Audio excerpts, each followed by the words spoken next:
has led him here via a win at Talladega last week, a photo finish with Brandon Fetter place, one of the better finishes of the playoffs so far. Of course, Coffey's won multiple races in this playoffs, one back at Darlington to open the playoffs. Of course, a chaotic finish there as well.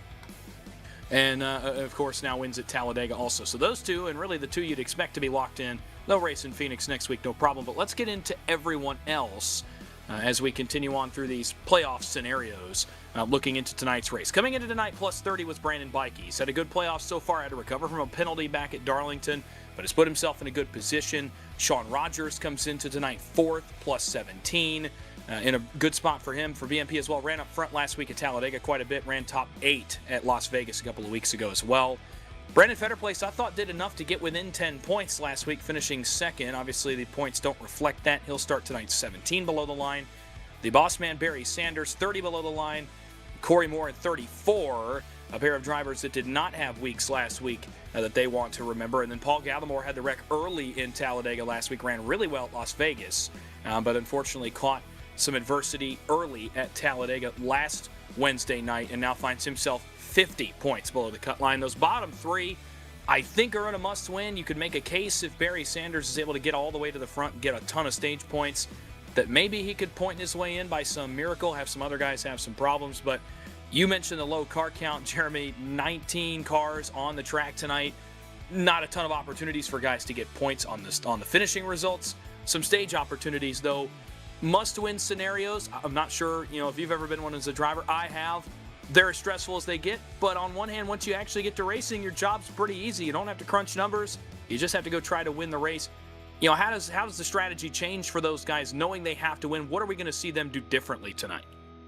I don't think you're going to see too much different from them through the early courses of the race. It's really just going to be later with some more desperate pit calls possibly, and a lot of it really depends on how the yellows fall at Martinsville. If we get a race of attrition, you're just going to see them kind of in self-preservation mode early, maybe not pushing as hard for stage points as it's almost irrelevant to them, and trying to put themselves in the best position for that later stage, trying to work their way through the field a little slowly early, try to get towards the front at the end. And like we've, tires, as we mentioned, just not the biggest factor here at Martinsville. You might see some people with some really old tires late in the race staying out in the lead and trying to hold some people off with on a late race restart. As those tires cool down, they get a lot of life in them. You see a 5-6 lap shootout at the end, you could make 50-60 lap old tires possibly work for you.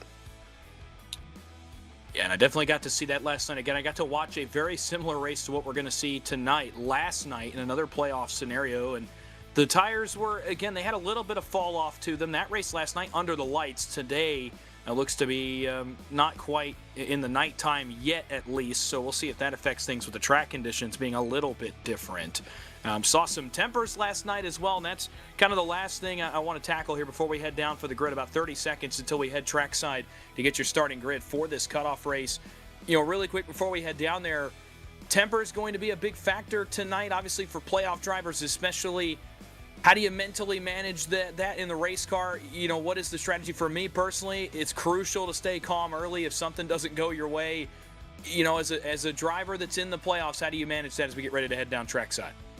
Yeah, temper's always a factor over here on Wednesday nights in the Moonshiners, so definitely something to keep an eye on. Season's winding down, I should say. So if you have somebody on your checklist that you want to check one off, this is probably the prime place to do it. Martinsville, a great track to go and get your payback. So keep an eye on that, and drivers will probably get really frustrated themselves throughout the entire night. It's just so easy to run over somebody on accident here. It just builds over the course of the evening. We will head down trackside now. It's time to set the grid for tonight's race at the Martinsville Speedway. Quick time tonight, the All About Sheet Metal Pole Award. We'll get back to that in a moment. And again, it's Alex Coffey in the 54. How many times this season has he won this award? It is in the double digits, an 18.551 second lap for the man racing in Phoenix next week for a championship to his outside. So far, so good for Sean Rogers. He'll take that. 5 thousandths off the pole time. He'll go from the outside of the front row. Row 2, Timothy Harper's had himself a nice playoffs here on Wednesday nights. He continues that here with a great qualifying effort in third and a good one for Brandon Fetterplace, and this is what he needed to start the night on the right foot. He qualifies fourth in that Team Arrow entry, looking to get his way into Phoenix and continue a monster playoff run. Row 3, a pair of guys who needed good playoff runs, so you wanted the playoff drama early, you've got it. Corey Moore on the inside of row 5, not the Talladega to remember for him last week. He'll go from 5th. It'll be Paul Gallimore again, 50 points below the line, the 8th seed coming into tonight. He'll go from 6th. Row 4, Tim Wortman Jr. in the 7th position in the 83. A couple weeks ago, obviously, with the disaster in Las Vegas, recovered a little bit last week at Talladega. Look to continue that here tonight in Martinsville. Brandon Bikey looking to manage the ship, not capsize, if you will. Go from 8th, plus 30 to the line. Barry Sanders, minus 30 tonight, goes from 9th. The boss man bringing more Dale Jr. colors to the racetrack this week. This time the AC Delco look aboard that 81 machine. He'll go from 9th, looking to get his way to the Final Four. It's Nick King for Warrior, rounding out the top 10, Jeremy. First driver missing out on top 10 in qualifying tonight is Johnny Shade in that 45, rolling off P11, joined by his teammate in the 20, Nigel Christensen, rolling off P12. 13th is going to be Blaine Wilson in that 18 car, and Jose Medina puts the 48th and 14th to start this evening's event. Rolling off in the 15th position, as you mentioned, driving backwards, our last time of the night, Matt Cox will start 15th, and then set by iRacing for the rest of the grid. Chris Davis will start 16th, followed by Aaron Matthews in 17th, Ryan Huff in 18th, and rounding out our field for the evening is going to be Matt Mackin in the 01 car. Couple more housekeeping things to take care of before we get going. You see a few drivers on pit road. We'll mention that a little bit in a moment as well. Take a look at the weather. We talked about track conditions. Let's take a look at it before we go under the green flag tonight at Martinsville. 70-degree outside temperature, 78 degrees ambient temperature at track level. It's cloudy, a little bit of wind, and a little bit of humidity, but honestly not as hot as I thought it would be under the sun. We'll see what track temp does to these tires compared to a night race here at Martinsville. And right before we go green, again, same story, new chapter. Alex Coffey winning the All About Sheet Metal Pull Award. It's double digits. The driver of the 54 for Dig eSports tonight. Another pull for him in Martinsville, looking to check the remaining boxes before he heads to Phoenix next week to run for a championship here in the OB Builders Cup Series. Quickly before we go green, your impulse pick for tonight in Martinsville, Jeremy. Yeah, I'll just take the easy through here. Sean Rogers on the outside in the 44. He's in on points, but I think he's going to lock himself in with the win tonight. Really a decent pick of the guys up front. Rogers would love to just make it easy on himself, win his way in, and not have to worry about any drama after the stage points and everything comes back. And we're going to run one more pace lap here at Martinsville. I thought we were only going to run a half of one, so we'll run one more. 250 on the board, 60 and 120 will be your stage breaks, and we will pay out stage points the same as any other race for tonight's race. And again, that is notable for Fetter Place if he's able to secure some here. It would also be notable for the 19 of Moore, the 11 of Gallimore, the 81 of Sanders. Those are the 4 cars to keep an eye on to make this thing interesting on points over the course of the next 2 stages. See if they can't find a way to race in Phoenix next week. Well, it comes down to this. You've got one opportunity left to lock yourself a chance to win a championship here on Wednesday nights. And as they come out of turn 4, we will lock 2 more drivers in to join Alex Coffey and Matt Cox. Who will join those 2 in Phoenix? It's time to find out together. Green flag is in the air. We are racing from Martinsville.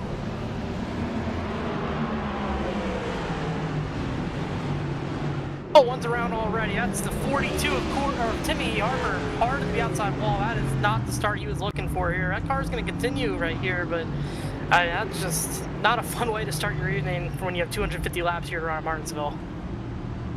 Yeah, hardly prepared. I was a little off guard for that one myself. But Timothy Harper goes around early here in the opening lap at Martinsville and may catch a couple of drivers that were starting from pit lane kind of off guard here as well. We'll go back and start to take a look at what happened. This happened again right up at the front of the field. Harper started in the 3rd position and got around from the inside of row number 2 when they went into turn number 1. So go back and take a look at the RS Button Boxes replay and start to get an idea of what happened to this Dig eSports car. Not a lot of damage notably here, so may have just gone for a slide and a spin, did Timothy Harper, but regardless, not the start you want. You start 3rd, now you come off of, come into your pit box, you're 16th.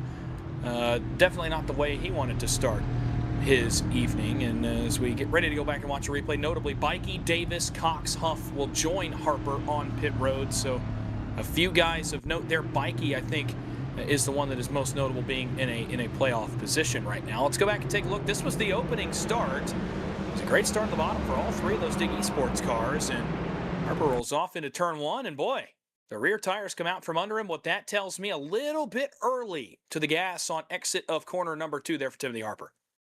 Yeah, some heavy contact there for the 34 at Feder Place. So that's big for him. I don't know if that nose damage was something that buffed out. Depends on how iRacing processed the contact there, but not how he wants to start his evening. Evening that he either needs to make up 18 points on the car ahead or win his way in. I'm not sure what the tiebreaker scenario could be 17 points, but he had a windshield full 42 car right there. So take a look. He did stay out on the racetrack at Feder Place, so he doesn't think he has any damage to that machine, but I'm seeing differently right now, so that could be a major impact on the rest of his evening. Yeah, notably some front end damage. That front end is pushed in just a little bit right square on the running horse on the front of that Mustang is the 34. So we'll keep an eye on him throughout the course of the night and see if that does anything. Notably, Martinsville is a little bit more forgiving to some damage around the fenders. So we'll see if Feder Place is able to continue on. He should be able to continue on at full pace and kind of settle into this race. Didn't really have a chance to right there. Neither did Timothy Harper. So Coffee and Rogers still the front row. Moore and Feder Place now is your second row. Everybody moves up a few spots after some guys pit. A couple got in an incident. Let's try this again. Lap 6 on the board. Green flag is in the air. We're going to try this one more time. Coffee, again, a great start for him. Allows his teammate Corey Moore to the inside of Rogers for second. Feder Place all alone for fourth. And the backstretch, it's on 54. The battle out back of him for second. Yeah, 19's going to try to hold it on to be inside that 44 here. That 44, Sean Rogers, your job right now is just to pinch that driver's exit off, and that's what he does right there. So he'll get a nice front down the front straight lane clear. It gets really tight in behind the 54 of Coffee right there on the entry of 1. So 44 is looking pretty aggressive through the braking zones right now. Got to be careful. You don't want to do what Timothy Harper did there on lap 1 and get too aggressive through the center of these corners and send yourself around. And now he does just that, almost off turn 4 as Rogers gets a little bit loose. Corey Moore is going to go by. They're going to stay side by side. Actually, a deep drive into turn 1. And Corey Moore may have cut Rogers a break right there going into turn number 1 as Rogers got way deep in there. They could have made some contact. Moore backs out of it as Rogers holds on to second, but almost disaster there off turn 4. Everyone else, for the most part, has settled in towards the tail end of the top 10. Some guys moving forward. Aaron Matthews, notably, is up to the 9th spot from deep in the field where he started. But now this is exactly what I expected for tonight's race. Not a lot of double file racing. Hit your marks, wrap the bottom, and maybe you can find something on a long run. But passing in this car and at this racetrack is so hard. But here comes Rogers on the charge again. Looking back at Christensen and King. Nick King came off of a lap down, by the way. Wardman and King were 1 lap down after starting in the pits. Matt Mackin, I don't believe, made the grid of tonight's race. So 18 cars on track. Those two got back on the lead lap. But Jeremy, you called the aggression for Rogers early, and he has put some serious heat on the back of Coffee. And if you're Alex Coffee, can't imagine you race too hard here. Knowing you're in Phoenix next week, Rogers is not officially in yet. And boy, he's taking this 1 extra point pretty seriously here off turn 4. But these are two drivers that don't necessarily like each other too much, so if you're Coffee, maybe you do want to race him a little bit harder since you have nothing to lose and he's got everything to lose, so it'll be interesting to see how that goes.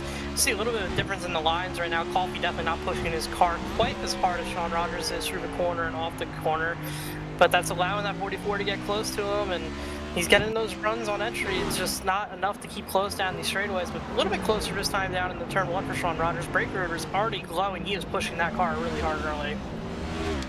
And I kind of noticed it last night, too, getting to watch these race cars. And that's, you know, you can kind of do that and not really have the tire fall off in the front tires that I think I expected to have for guys driving in that deep. It just didn't seem to hurt as much as maybe it used to. Again, this tire model's undergone some changes recently. This car has undergone some changes recently. It drives a little bit different now, so just not as much punishment for driving in as deep as Rogers is right now. I mean, he might as well have been bump drafting the 54 like it was last week in Talladega there into turn 3. They'll continue to go at it as these two can just not get away from each other. Coffee not pushing very hard, and this has kind of been a staple of Alex Coffey's playoffs to this point in the 54, not running super hard early in the race. Rogers tends to run a little bit harder, but the caution flag's out again. This time's for Johnny Shade in the 45, as he has gone for a spin over there off turn 2, and he's got pretty significant front end damage on the left front of that 45 for Dig eSports. I'll go back and start to take a look at this one. A little bit more punishment there than was induced to Timothy Harper on our first caution. The RS button boxes replay. Shade going to come off turn 2, but he's by himself, which leads me to believe we may have had a very similar incident as we saw with his teammate a moment ago, Timothy Harper. And I am correct. Spin off turn 2. And that's just one of the ways Martinsville can get you in this next-gen race car. Yeah, he didn't really carry it up to a wall on the exit of that corner. Got late, really loose in his exit. It kind of got loose so late he had no chance to correct it. Probably wasn't really expecting it to jump around right there. Noses it into the inside wall, some heavy front end damage as you mentioned, but should be plenty of time left in this race for him to get that car back to a point where it can perform just as well as any other one on the racetrack. And notably here under this caution, you see Nigel Christensen coming off pit road, but Brandon Bikey's made another trip down pit road this time around. He just came down, splashed the car full of fuel, and then left again. So Bikey is going the opposite way of Sean Rogers. A little bit interesting to me. Rogers pushing as far as he can forward. Bikey is taking it easy. Plus 30 above the line. It must not be very stressful, although you see Corey Moore running third. You see Fetterplace running fourth and Gallimore running fifth. I don't know for Brandon Bikey here. I'm not sure. You know, and obviously he can look up there and see these guys up front, but man, I'm not sure. I'm not sure I love it, but being plus 30, he has a little bit more freedom to run this strategy. But you've got all four guys, I just noticed below the cut line, third, fourth, fifth, and sixth right now on the Speedway are the guys that have to either win tonight or point their way in, or some combination of both perhaps throughout the course of 250 laps. So for Bikey, I think a little too conservative, but nonetheless, it may still work for him again. I think that low car count contributes to that as well. Yeah, for Bikey with that car count, the only threat here tonight, realistically, is a new winner and Sean Rogers outpointing him. So he just needs to keep tabs on that 44. And if that 44 is leading the race and he's shown some really good speed early, that'll really play itself out the window for him. And the same thing with someone like Alex Coffey leading the race as well. The two strongest cars we've seen so far would both leave Bikey more than likely locked into Phoenix next week. So we'll continue to keep an eye on Bikey, try to crunch some numbers as the stages go as compared to those guys around the cut line. But with Rogers running P2 right now, obviously numbers aren't going to change a whole lot in those guys' favor unless something happens to the BMP 44. Green flag going to come back out on lap 20. Coffey back on the gas. It's another good start for him that time. Maybe not as good as the last one. And Rogers is going to hook the outside, try to stay on the right rear of Coffey. Not able to do so. He'll settle to second. He'll go right back on the attack, though. He gets another opportunity. Meanwhile, out back, boy, there's some shuffling back around Fetterplace. Gallimore, Corey Moore, Barry Sanders, as those cars almost all come together. Sanders stuck up on the outside. And here comes Timothy Harper, already back up to 8th, gunning for 7th. The bottom line too clogged up right now for car 42. He's back on the move, already back up close to where he was running before the spin. Yeah, good quick recovery here for Harper, putting himself back in position to pounce early on some good track position. Obviously, not bad track position where he qualified, but he's going to work to get back to that position. Still a lot of time left here at just this stage alone, so he'll have plenty of time throughout this run. Just got to take care of those rear tires to pick them off one by one. You see he gets by Barry Sanders there, and 81 who will slot himself back down into the inside in front of Nick King. That's a number position for Harper up to P7. Harper, this car has been dialed in the whole playoffs long, really, not being in the points. He's been able to go out there and hang the sails in the wind and try to win races. He's doing so far in the 42, back up to the 7th position. Our eyes will drift back towards the front, though, because Sean Rogers is on the attack, and he's diving to the inside. This is for the race lead in turn 1. Rogers inside, Coffey outside. A big point coming up here. Maybe a little bit of contact there. 44, 54 come together just a little bit at the door numbers. Into turn number 3 they go. Rogers works a little bit up.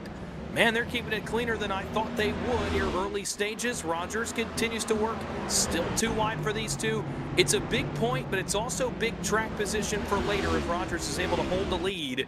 Another observation I made last night, if you've got long run speed and you get the track position, you can really make some of the race. He makes some contact. Coffey's going to slide in the outside wall, come to a stop, and draw the caution. And contact between the leaders. And boy, it's getting a little feisty. We're only 25 laps in. Alex Coffey turned on the bumper of Sean Rogers. Yeah, big question here is going to be how does Coffey respond to that? I think in the cockpit of his car, he'll definitely be feeling that he got dumped there right at 44. It looked like Rogers may have missed the bottom by just a little bit live, but we'll get a better look at that, of course. Coffey, nothing to lose, though, could go back and get some. Yeah, we'll see. Coffey obviously locked in next week in racing for a championship. You can't imagine the actions would be too dire. Obviously does not want to risk any penalty. You see the brake rotors come to life on the 44 there into 3, and I think you're right. I think he just missed the bottom and tried to hook the car back down to the curbs. It did not want to sit. I wonder if he missed the bottom. I also wonder if his left side's got those curbs, because even you don't really have to hop on top of them. You actually just kind of have to brush them with those left side tires. and it shoots this next-gen race car to the right. Let's get a look from Rogers here. I'm curious, did he miss the bottom, or does he just clip the curb? The entry of turn 3. We'll go ultra slow-mo for this one. Watch the left sides over there for Rogers. He wheel hops a little bit and may have gotten a clip of the curb, but looks to me like he just wheel hopped and missed the bottom and got to the 54. We'll see if the driver inside the blue and white 54 agrees with that statement, but man, a big moment early, and again now Rogers, he takes the lead, but at a cost of turning Alex Coffey to the outside wall. For Coffey, again, he's locked in, so nothing to lose there, but obviously some mental toll there for the driver of the 54, who runs now outside of the top 10. So the third caution of the night, and this is another kind of thing I wanted to talk about early in this race, is that as a driver now, especially these playoff cars, but really everybody, cautions tend to rack up here at Martinsville. We've already had 3 and 28 laps. There's still 222 laps to go in the race. This gets to where this feels really long. It can be really taxing as a driver to pace and pace and pace, and the race goes on for longer than you may have expected. You can't get into a rhythm as a driver either. It's tough to manage inside the race car when these cautions come out this early. Yeah, it's also tough on those tires, these heat cycles. Every time you go through one, the car is going to change how it's handling a little bit, so that'll contribute to some problems as well as the restarts. That's why cautions breed cautions at a track like this. And I will say, go back to that wreck, that was quite a lot of bouncing under braking for the 44. He's been really aggressive into the corners all night. I wonder if he's going to start to back him up now, because he just had no control over his car on the entry of that corner with how much it was bouncing. A wheel hopped it big time there into 3. It's more of a wheel hop than we've seen to this point tonight. He'll restart with the lead, though. Green flag back in the air. 30 laps on the board. 221 to go. Only 31 in stage number 1. Rogers clear to the lead. Moore clear to second. The battles for third. Fetter Place inside. Gallimore outside. Battling behind them between Harper and Wilson. A pair of teammates for Dig eSports right behind these two towards the front. Fetter Place goes by Gallimore. That's for third. So move those two guys up 2 spots. And let me tell you, I don't think that's what Sean Rogers wants to see in the mirror right now. It's 2 guys behind him in the points that could both come up here, pass him, win the race, and get into Phoenix next week and potentially cost him a spot, depending on where Brandon Bikey finishes tonight. So obviously going to be pretty interesting with those 2, really 3 guys running back there now. Obviously Gallimore is up to the 4th spot. So a trio of guys that could win and get in, all chasing a guy that does not want them to do that in Sean Rogers. So he's now past Coffey, but he looks in the mirror and he does not like what he sees right about now. Yeah, not too much of a problem for Rogers as long as those cars keep getting smaller in his mirror, but if those cars start getting bigger, that's where he's going to start to really think about who that company is. Take a look back here in the field. Alex Coffey after that spin, already back up the P10 as he works on the inside of Aaron Matthews here in the 5, so he'll work to clear of his car and continue his progress forward, trying to climb through the field, and he'll get that pass done. This 54 is definitely a really good car. We saw it early, we saw it in qualifying, and we saw it in practice, so he's going to be looking to replicate what Tim Harper in that 42 did. He's up into the top 5 after his early spin. We'll see how quickly Coffey can get back to that position. Coffey's really, really good on the short tracks in that 54 machine. Remember back at, if you consider Darlington a bit of a short track, it's kind of a flatter, unique oval. I would consider it kind of a short track. He was really good there. He was good at New Hampshire earlier in the playoffs, if you consider that flat oval, kind of a little bit longer version of this. He was really good at Bristol as well earlier in the playoffs, so Coffey has had it hooked up most of, if not the entire playoffs. There's a reason he's locked into Phoenix next week. And obviously now trying to knife his way back to the field and at least manage some momentum headed into a date with the championship for next week. I'll tell you what, I'm watching Sean Rogers because I was curious. You mentioned if he was going to back it off. He has not. He has continued to wheel hop that car basically every time he rolls down into turn 3. I'm not sure kind of what he's doing differently or if anybody else is braking differently than him. I'm going to start to look at some guys behind him, see if anybody else is kind of wheel hopping the car like he is. And there's a couple other cars that are bouncing like that. So interesting to me. A couple guys really aggressive on the brakes, especially down on that turn 3 end of the racetrack so far. But Rogers is really taking a toll on those front tires and his front brakes in that 44 machine. And the guys that are not quite as aggressive, you see the lap time differences there. He's running faster laps. He's in the 18-second bracket, but at the cost potentially of his front tires and his front brakes. He is lighting up the rotors. Look at how bright those brake rotors are. We're only 39 laps in. Yeah, and I will say there are some big bumps down there in turn 3. It's what's really causing that bouncing so much more than what you would see on the other end of the racetrack as they file off down into turn 1. Even off turn 4, he's got some bouncing, so he's just got the car built to roll through the bumps like that right now. He's obviously comfortable doing that, really good lap time, but the issue, as we saw earlier, Dawson, is you can be comfortable doing that by yourself, but you got to be able to handle it side by side with somebody and not wash up into them. And it already bit him once, causing a caution, and you're going to be racing cars all night long here, so you just got to find a way to have it a little more under control when you're next to somebody. But clearly really good speed right now for Sean Rogers in the 44. Well, eventually you're going to be racing lap traffic too. We saw back on Sunday what that ended up costing Ryan Blaney in the Cup race. We'll see if it costs Sean Rogers here tonight as well in the 44. Looking back just a little bit, we continue to keep our eyes on these guys from third on back. That's Fetter Place back to Timothy Harper, where that battle is currently going on. Corey Moore's kind of scooted away from these guys just a little bit and solidly now runs in the second spot. But Fetter Place has been under attack. Gallimore has had a couple of late lunges into the corner, trying to get to the inside of Fetter Place that were nearly contact. He's got what appears to be a faster car. We'll see if that continues. Timothy Harper, we know that car is hooked up well. He qualified third. He's knifed back through the field. He's now back up to the fifth spot and attacking both of these cars. Look at this. There's that late lunge. It is a really late move. He works up the racetrack a lane. Looked very similar to Rogers and Coffey a moment ago. Keep the nose inside of the 34. He can for now. He'll run a half lane off the bottom. He'll drive on by Fetter Place. Mission almost complete for Paul Gallimore as he works his way forward. And this is another storyline. Back at Gateway, had a really good long run car. Did the 11, was good at Bristol, was good at Darlington, was decent at New Hampshire. This car tends to get hooked up on the long runs on these flat ovals. He's doing so again tonight. He's up to third. He's got really good speed compared to the leaders right now. Yeah, real aggressive move for him to work his way by Fetter Place. I think Fetter Place did him a little bit of a favor, kept that from being contact between those two cars. Do have to question right now if that nose damage on that 34 is affecting his performance at all. As the long run starts to settle in here, he starts to go backwards, maybe building a little bit tighter than he wanted to with some of that damage. Not the most aerodynamically dependent racetrack, but every little bit does matter with the way these race cars are nowadays. So any little bit of damage like that can really upset the balance over the course of a run.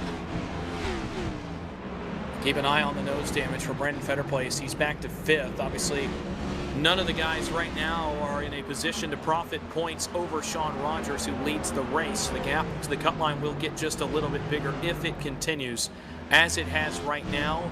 Gallimore continues to run the best lap times on the racetrack. The 11 is the fastest car, at least was a couple of laps ago. Now he faded just the slightest bit.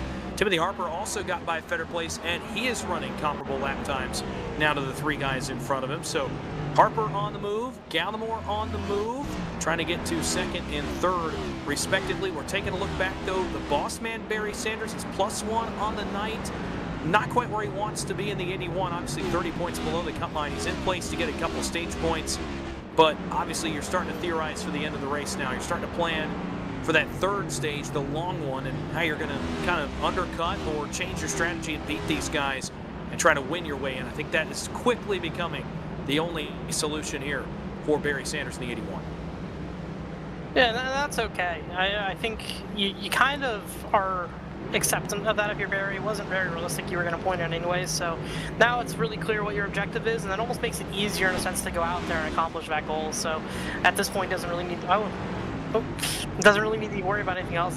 That is an error right there on the progress part. No caution on the racetrack, but we have 10 laps left in the stage until we will see one of those as we have that scheduled first caution for stage 1. Bit of a warm-up there, warm-up rep, I guess, for the end of stage 1 here coming up in just a moment. But now just 9 laps to go here in stage number 1. Sanders put some pressure on Blaine Wilson for 7th position. Nick King is there. Nick King's had a good playoffs as well. Running 9th right now. Not a playoff car, but has run really well over the course of the last several weeks. He's had fast cars, led some laps last week at Talladega, along with his teammate Ryan Huff, who runs back towards the tail of the top 15 right now. I want to touch on another playoff car. We've touched on most of them that are in the top 10. The only two that are not right now are Matt Cox and Brandon Bikey. They are towards the front half of the top 15. They run 11th and 12th. Remember, Cox won at Las Vegas. He has been solidly in for 2 weeks. Bikey did not. He was +30 coming into tonight and has worked back to 12th, but with only 7 to go is in a position to not get any stage points here. Why is that notable? Because Sean Rogers is in place to cut his gap between himself and Brandon Bikey from 3rd to 4th from 13 down to just 3 if he wins the stage and gathers all 10 points.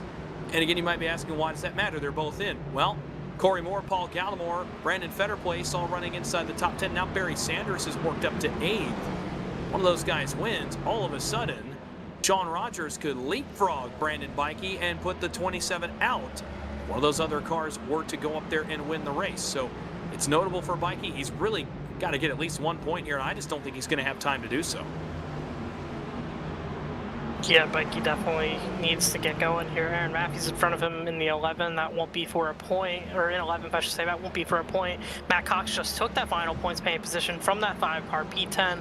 Matt Cox, a race that doesn't really mean anything for him. He's just out here seeing what he can get out of the night. I'm sure as we get later on in the event, he'll start pushing for that win, as every win feels great, and we've seen him do that throughout the course of the season. He doesn't care if he's locked in the next round. He will go for that win, but right now just spacing himself out for a little bit of a leisurely drive in the 10th place position at Martinsville. Not something that you can say too often, but from a driver of the 32, that is the reality at the moment. So far, so good for Matt Cox. It's about where I kind of figured he would be, not pushing it too hard tonight. Obviously, probably put a lot of work into the Phoenix car this week. Did that driver. We look again at Bikey, and he continues to run in the 12th position, and with only 2 to go in stage 1, he's not positioned to get stage points. It's going to make things a little bit interesting here in stage number 2 and going forward as Rogers continues to lead the way. We're on the last lap of stage 1. This is exactly what the doctor ordered so far for the BMP entry of Sean Rogers. Got the lead from Alex Coffey, albeit some contact, but counts all the same. He's going to lead the last 30 of stage 1 and completes the stage win in dominant fashion here at the conclusion of lap 60. We'll let the top 10 come across the line. We'll let the points become official. There's the caution at the end of stage 1. What a stage for Sean Rogers when he needed it most. Makes things a little bit more interesting, or more comfortable, should I say, for himself. Great 10 points there for him. That'll really help sound his effort in the mix next round as they run. If it went like this, he would be on pace to outpoint Bikey, as we were talking about, if that new winner were to come. But a great stage 1 out of Sean Rogers. So these guys will make the trip down the pit lane here at Martinsville Speedway. It's a short drive down pit lane. Everybody will come here at the end of stage 1. Not sure we ran a short enough stint to see anybody stay out. I guess Brandon Bikey would be the first car I'd expect to, and he's not going to. Everyone will take a trip down the pit lane and make their way to their pit boxes to the service of their crews here at the conclusion of the opening stage. Well, customarily, we would step away here for just a moment at the end of stage 1, so we'll take a step aside, and we will return here in just a moment. You're watching Precision Production Network coverage in the OB Builders Cup Series Moonshiners Racing League Round of 8 cutoff for Martinsville. We'll be back for the restart in stage 2. When you want to be the best, you can't settle for the rest. For anything on iRacing, there's just one name you need: Makoni. With the launch of Makoni Entertainment and Makoni Competizone alongside Makoni Setup Shop, we now provide the best of the best in setups, paint schemes, coaching, broadcasting, and event organization. With cars across all 4 license classes, we have what you need to hit the track with confidence. Grab a subscription and save money while going fast at MakoniSetupShop.com/subscriptions. And remember, at Makoni Setup Shop, there are setups, but your victories.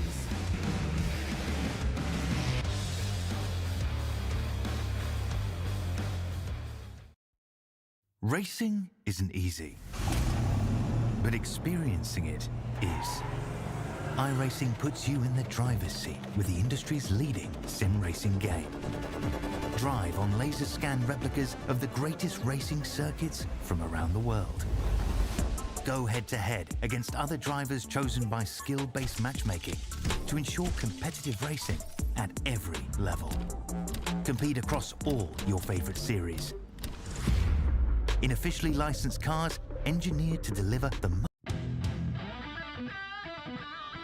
Welcome back to Martinsville Speedway, coverage of the Moonshiners Racing League OB Builders Cup Series RS Button Boxes 250. From the paper clip, Ready to go for stage number 2. It'll be 55 laps in length after the caution period. Sean Rogers on pit road first, off pit road first, and on the gas first here on the restart is car 44. Dominant first stage for him. His teammate Paul Gallimore trying to scrap forward for second. Big development in the points again. A few cars got points there that would have made it interesting had any other car than the 44 won that opening stage. Notably now Gallimore to second, Timothy Harper is up to fourth, and Alex Coffey is back into the 5th position. The car that started on pole works back to the top 5 for the first time. Brandon Bikey had a really good pit stop. He's out just outside the top 5 now, trying to get more aggressive now that he realizes the potential circumstances around him here as we go forward in this race, but he gets loose right there off turn 4. Drops all the way back to the back half of the top 10. A good start there for Rogers. Better start for Gallimore as he's up to second. As Timothy Harper tries to play spoiler to all of these playoff cars up front. Yeah, a little bit too aggressive there to Brandon Bikey. Got himself. Oh, Barry Sanders around in front of the field back there. We're going to pile into that one. Nowhere to go. Aaron Matthews ends up with the worst of it, facing the wrong direction. That'll bring us under caution once again here in Martinsville. And this one a little bit more of a track blocker than we're used to, or than we have had, excuse me, the first 70 laps of this race. But it's the 5 of Aaron Matthews that goes around. Still not super severe damage on board that number 5 machine, the bright blue Team Aero machine. We'll take a look back and see what happened to him. It was Sanders that we heard get called out that was around first in the 81. Obviously not the outcome that he wanted at this point in the race. For car 81, he was battling with Blaine Wilson. When they come down here to turn 3, does Wilson cross him over here into the corner? He lunges. Oh, man. Matthews into the back of Wilson, into the back of Sanders. Kind of rocks Sanders up the racetrack, and then trying to reset and get back on the gas, he goes for a slide. Matthews, Wilson, Davis, Nick King got a piece of it there in the 12 as well. So 5 cars involved. Of course, Matthews gets the worst of it, but it started back around Matthews where he knocked the 18 forward into the 81, and it was on from there. Yeah, and Chris Davis in there is what sent the 5 of Matthews around. No fault of his own, as he had no time to possibly react. Kind of smashed through there as a result. He'll probably have a little bit of front end damage, but everybody got out of that relatively unscathed. They should be able to fix these cars and continue on. Martinsville is one of those tracks where if you wreck that late in the corner, the speeds are low enough that typically you're not going to see too heavy of damage. That looks to be the case here, fortunately, for most of these drivers. So a few taking trips down pit lane. Johnny Shade, Jose Medina, and of course Matthews, who was involved in that caution, the cars that lingered on the pit lane on this, the 5th caution of the night. Lap 72 is on the board, and Sean Rogers is hoping this race gets into more of a green flag lull than we've had so far. Obviously, every restart he has to win later in this race is going to just mount chances for Gallimore and Corey Moore and Brandon Fetterplace and even Timothy Harper to steal the win away. Obviously, Harper would be a little bit less consequential. But Gallimore and Moore, if they were to pass Rogers, we're dealing with a very interesting situation at the moment. Although, again, the points have tightened. If you're just joining us, Rogers won stage 1. He came into tonight 4th in the points, 17 points above the cut line.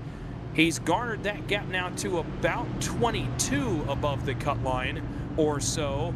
But his gap to Brandon Bikey shrunk down to 3 points, to where the 11 car goes to victory lane, the 19 car goes to victory lane. All of a sudden, Rogers is still in, and it's Brandon Bikey, the odd man out in the 5th position if we have a new winner. So made things a little bit interesting. I think that's why you see Brandon Bikey cranking the aggression level just a little bit with his teammate up there leading the race. Bikey will restart 8th. Rogers, of course, will have control. Lap 74 on the board. It's 177 to go, and Martinsville, it's 47 to go in stage 2. It's another picture-perfect restart for car 44. Rogers off the races. Moore, Gallimore battle behind him. Gallimore not able to fend off the 19 this time. It's Corey Moore that's going to take another turn in second as the field hits turn 3. Moore stacks it up just a little bit there down into turn number 3 as Nick King is around though in turn 4. We're going to have another caution here of a 12 into the outside wall facing the wrong direction. Another quick caution after that restart. So another break in the action coming up here on lap 75. This time it's Nick King who takes another slide into the outside wall there. Those tires are red hot aboard that Warrior Racing Ford Mustang. Actually may have some suspension damage as well. We'll take a look at that also for the 12 machine. Yeah, definitely some serious rear-end suspension damage on the 12 of Nick King's. He's struggling to even make it back to pit road. Let's see what happened. Running back around his teammate Ryan Huff, and going into turn 3, has to stab the brakes. Sanders in front of him hits the brakes a little bit harder than expected, and King has to jab the brakes. It gets him sideways. He gets T-boned by Matthews. That's a big hit right to that right side of the suspension, which I think is what knocked it out of whack. Then he gets the wall on top of that. And you'll see right here, he's got major suspension damage. This is some of the worst Martinsville damage I've seen in a while. That car is barely able to even drive straight. He's struggling to get it back to his pit box. Yeah, you can see the left front tires facing towards the outside wall, trying to go in a straight line. I think we even got a shot of it live in the corner. You're still turning a little bit right to turn left, so massive damage on that 12. This could probably end his night for all intents and purposes, even if it isn't an actual night-ending damage. But no way this car will be competitive again. It just snapped around so violently. Hard contact there with the 5, and even harder contact with the wall right there as that left rear just absolutely ate the barrier. So Nick King around is going to draw the 6th caution of the night, and that was a good call on it ending his night as he has taken his car to the garage here at the Martinsville Speedway. That will be the end of the night for Nick King as of right now. Aaron Matthews continues to sit on pit road, by the way. He's on the same lap as Nick King was, so a lap down for Matthews as well as he sits on pit road repairing his damage from that incident as well. Still only 77 laps into this one. Again, a long way to go. Still 173 laps remain at Martinsville as we get ready to rack them up. The good thing about Martinsville is the cautions are awfully fast. We're already racked back up 2 by 2, ready to attack it again, but it's another restart to attack for Sean Rogers. And he's been good so far, but looming not far behind him, the more cautions we have, the more opportunities for Alex Coffey to get back to him. He's now just 2 rows back of the 44. We'll see if there's anything to be had there, if Coffey can work his way back up to the BMP entry running up front. It's a BMP sweep of the front row right now, though they'll both restart the race on lap 79. 42 to go here in stage number 2, and it is an even better restart for Rogers. That's his best one of the night. He's away by 2 car lengths here in turn 1. More through for the 2nd spot. They'll battle for it as Coffey's inside of Harper. That's for 4th as his charge to the front continues. Oh, trouble. He gets into Gallimore, though, and knocks the 11 out of shape, so consider that a little bit of payment trouble. Around goes Fetter Place. Bikey's involved. A trio of playoff cars see trouble on the front stretch as Brandon Fetter Place, the first car below the cut line, and Brandon Bikey, the first car above it, as they ran in live standings, are involved in the 7th caution of the night on lap 80. This is the first one with super major playoff implications, as Brandon Fetter Place goes for a spin, loses all that track position after contact with Brandon Bikey. Now this started because of the contact we saw with Alex Coffey and Paul Gallimore, and then of course it just cycled backwards from there. We'll go take a look at it, but not much that any of these cars could have done after what happened in front of the 34. You're going to see Coffey and Gallimore come together. That's on the left side of your screen. It slows everybody up, and they're 3 wide coming off turn 4. That doesn't work at Martinsville. Better place turned by Bikey, and then Christensen pile drives Brandon Bikey into it. Sanders has some pretty major damage here as well. Keep an eye on cars 27 and 81 here. There's some pretty big damage on a pair of playoff cars. This could be a really major development for Brandon Bikey. Yeah, definitely huge right here for Bikey, as well as Fetter Place there in that 34. All started with just a mistake by Coffey getting into the corner, gets into the 11 at Gallimore, but they were able to keep it straight. But you see the way it just accordions at a track like Martinsville, moves so far back into the pack where the wreck actually happens. See that contact up there, and it just gets these guys a little disorganized. 3 wide. Bikey may not have known they were 3 wide, gets into that left rear. Fetter Place sends him around. Christensen nowhere to go, gets into him. Barry Sanders, there's his heavy damage. And of course, the 27 and 34 contribute some more damage there, even some more contact right there on the outside for Bikey at the end of it as well, with Huff into 24. So Bikey rolls off pit road. He'll stay on the lead lap for now. We'll keep an eye on him, obviously, as this race continues, but he stayed in front of the leaders here under this, the 8th caution of the night. Again, we'll keep an eye on him and Fetter Place and Sanders, a trio of playoff cars involved in that incident.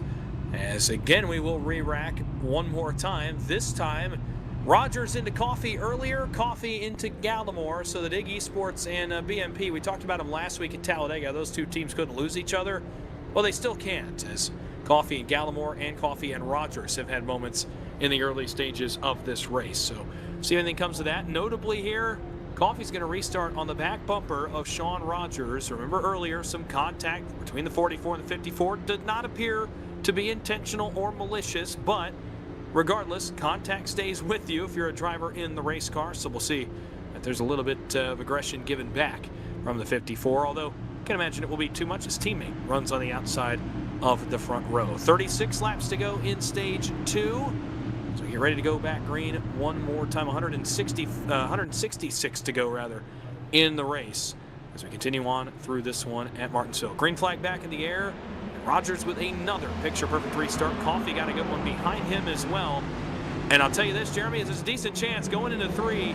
Coffey is going to be clear of Moore. And here we go. How much do you do if you're Alex Coffey when you get back to car 44? Yeah, I think it'll be pretty tame right now. Coffey fresh off of making a mistake of his own. Oh, contact between Cox and Gallimore. Now Gallimore's just a magnet right now. Drivers getting to him left and right. But you'd think Coffey just made a mistake out into one of Rogers' teammates. Roger made a mistake out into Coffey earlier. I don't think we'll see anything too much of that right now. But those two do have history of one another, so I could be completely wrong. Coffey slots in behind Rogers. That is 1-2. Corey Moore slotted into 3rd. Obviously, we talked about the contact. Matt Cox is driven up to the 5th spot. Chicago Bears Ford Mustang locked in at Las Vegas, but running top 5 here at Martinsville, trying to send himself to Phoenix with some momentum as he runs for a championship. Timothy Harper runs just behind him. Chris Davis, Ryan Huff into the top 10 for the first time tonight after some shuffling with those crashes. They run 7th and 9th, respectively, as they work their way into the top 10 positions for the first time. And you're watching now the battle, which is starting to go on for 5th. That 42, I'll tell you what, Timothy Harper, that car is dialed in tonight. It is really good in the center of the corner, and that seems to be the most crucial place that your car can be really good in this Gen 7 race car. He is cornering really, really well. The exit speed, I think, can be desired a little bit more, but 42 is really hooked up in the middle of the corner. Watch this cornering. I mean, he's gaining a little bit there on Matt Cox. The car is really dialed in right now. I'll tell you who else is dialed in. It's Alex Coffey. The lead battle has shortened up once again. It's a car length between 44 and 54 for the race lead down the backstretch. Coffey's kind of doing something similar to what we saw a couple cars do back on Sunday afternoon in the NASCAR Cup Series race, and that's run a bit higher on entry. You see him jump about a half lane off the bottom and drive a little straighter on exit, and it's benefiting him right now. He's up to a half a car length. He'll be on the bumper of the 44 here in just a couple laps' time. Yeah, these two have shown they were the best 2 cars early, showing once again why that was the case as Coffey's rebounded his way back up here and Rogers has stayed up here the entire event. We'll see a little bit of nose damage on the 44 round. I don't know if he had help or not, though. That looked like he may have just gotten loose under braking. We'll have to see that from a better angle if Coffey gave that 44 a little bit of a bump around. Wouldn't be surprised if he did. Oh, Rogers almost lost it again trying to get back going. That could have made things much worse for him. Well, we'll have to wait and see. I don't remember there being any front-end nose damage on Alex Coffey before this caution. There is now. The front end punched in just a little bit on that 54 machine. So let's go back and take a look. Remember, these two got together earlier. It was Rogers into the left rear of Coffey. They were racing for the lead. And we'll see it here over here in turns 1 and 2. Is there any help? Or is it just Rogers maybe hopping the curb again? I'm afraid not. There is significant contact. Now, the thing is, it didn't immediately spin the 44, but he got on the curbs after the contact. He goes for a slide, a spin, gets it back going and lights up the tires. Trying to get away, almost actually loses it again. We'll see that here at the tail end of this replay as those tires are red hot, but there was some help. I just don't think it contributed directly to the spin for Rogers there. He gets the curb just a little bit in turns 1 and 2. Yeah, that's what was so deceptive about this was the spin didn't happen when the contact occurred, which made it look like it may not have been from contact. But you can see he was definitely loose from the initial contact, which sent him down into that curve. So the contact is what led to this wreck for the 44. Coffey just clean shot into the back bumper square was just enough to get that 44 pitch sideways up on the curb, and then with a little bit of throttle, Rogers sent it all the way around trying to keep it in the lead. A little bit of payback, a little bit of hard Martinsville racing. It's up for you to decide how you feel about that one. Definitely, I think Coffey had that in mind from earlier, though. Oh boy, yeah, that angle was obviously telling a little bit more of a story than the onboard camera did, and That angle showed me the 44 was loose all the way onto the curb, so the hit from the 54 obviously got him a little bit upset and got that 44 car sliding sideways. The curb did not help by any means. Obviously, this curb is pretty deadly in this Gen 7 race car, but the contact certainly did not help either. So the history continues. They've kind of now they've tied the score, I guess, if you will. They're 1-1 now, if you will, in the race. But Alex Coffey retakes the lead in the same way that Rogers took the lead earlier. Rogers will restart, by the way, back in 5th position. It's Coffey now. He'll choose the outside. It's the first time tonight I think we've seen a driver pick the outside lane for a restart. Coffey will jump from up there. Imagine he will try to get a good enough jump that he can hop down in front of Corey Moore, arc turn 1, and be able to drive away just a little bit in car 54. So we'll keep an eye on that. We'll keep an eye on the run back to the front now for Sean Rogers. He led about the last 65 laps of this race, and now is back in traffic once again here on lap 96. 154 to go in the race. Just 24 to go in stage number 2. Coffey, Moore into the restart zone. Green flag again. And it's not a great jump for Coffey. He's not going to be able to get down. Corey Moore to the inside of him. That's for the race lead. He's going to go on by his teammate. He won't quite clear him here off of 2. He almost has that back bumper clear. Coffey drives deep into turn 3, though. Stays up alongside the 19. Gallimore hops the curb. 3 wide out back. Rogers dives inside of both of his teammates. And Corey Moore clears forward to the lead. That is not what Sean Rogers wants to see in that 44 right now. Was expecting a teammate restart there out of Coffey. Wasn't quite what we saw. I wonder if right now he's going to try to defend for Moore a little bit, but you see Cox up there to the inside. We talked about him earlier, just out for a leisurely drive. He sees the lead now, so he's going to be pushing himself a little bit harder. We know he's more than capable of winning this race. So right now, side by side with Alex Coffey in that 54. And some nose damage, not 54, but advantage of a 32 is going to be working to clear him. Matt Cox was the fastest car in practice, ran his qualifying lap the wrong direction, as we noted earlier in the show. So obviously it was a matter of time, I think, before he got back up to the front. Trouble! Around goes Alex Coffey, and it's off the bumper of Paul Gallimore, and the battle between these two teams continues. The second time tonight that Alex Coffey's gone for a slide, this time off of the bumper of Gallimore into turn 1. And this war between these two teams that started really further back beyond Darlington, but it really got started back at Darlington. These two teams have just not been able to escape each other. Another incident right there as car 11 in the back of car 54. We'll look at the RS Button Boxes replay, and Gallimore runs down here to turn 1, and to me, I can't tell if he just missed the corner or if he's lunging to the inside of Coffey, but regardless, that's pretty significant contact. And around goes Alex Coffey, and he goes backwards again for the second time in this race. Pretty deep dive there from the 11 Gallimore. You mentioned Darlington.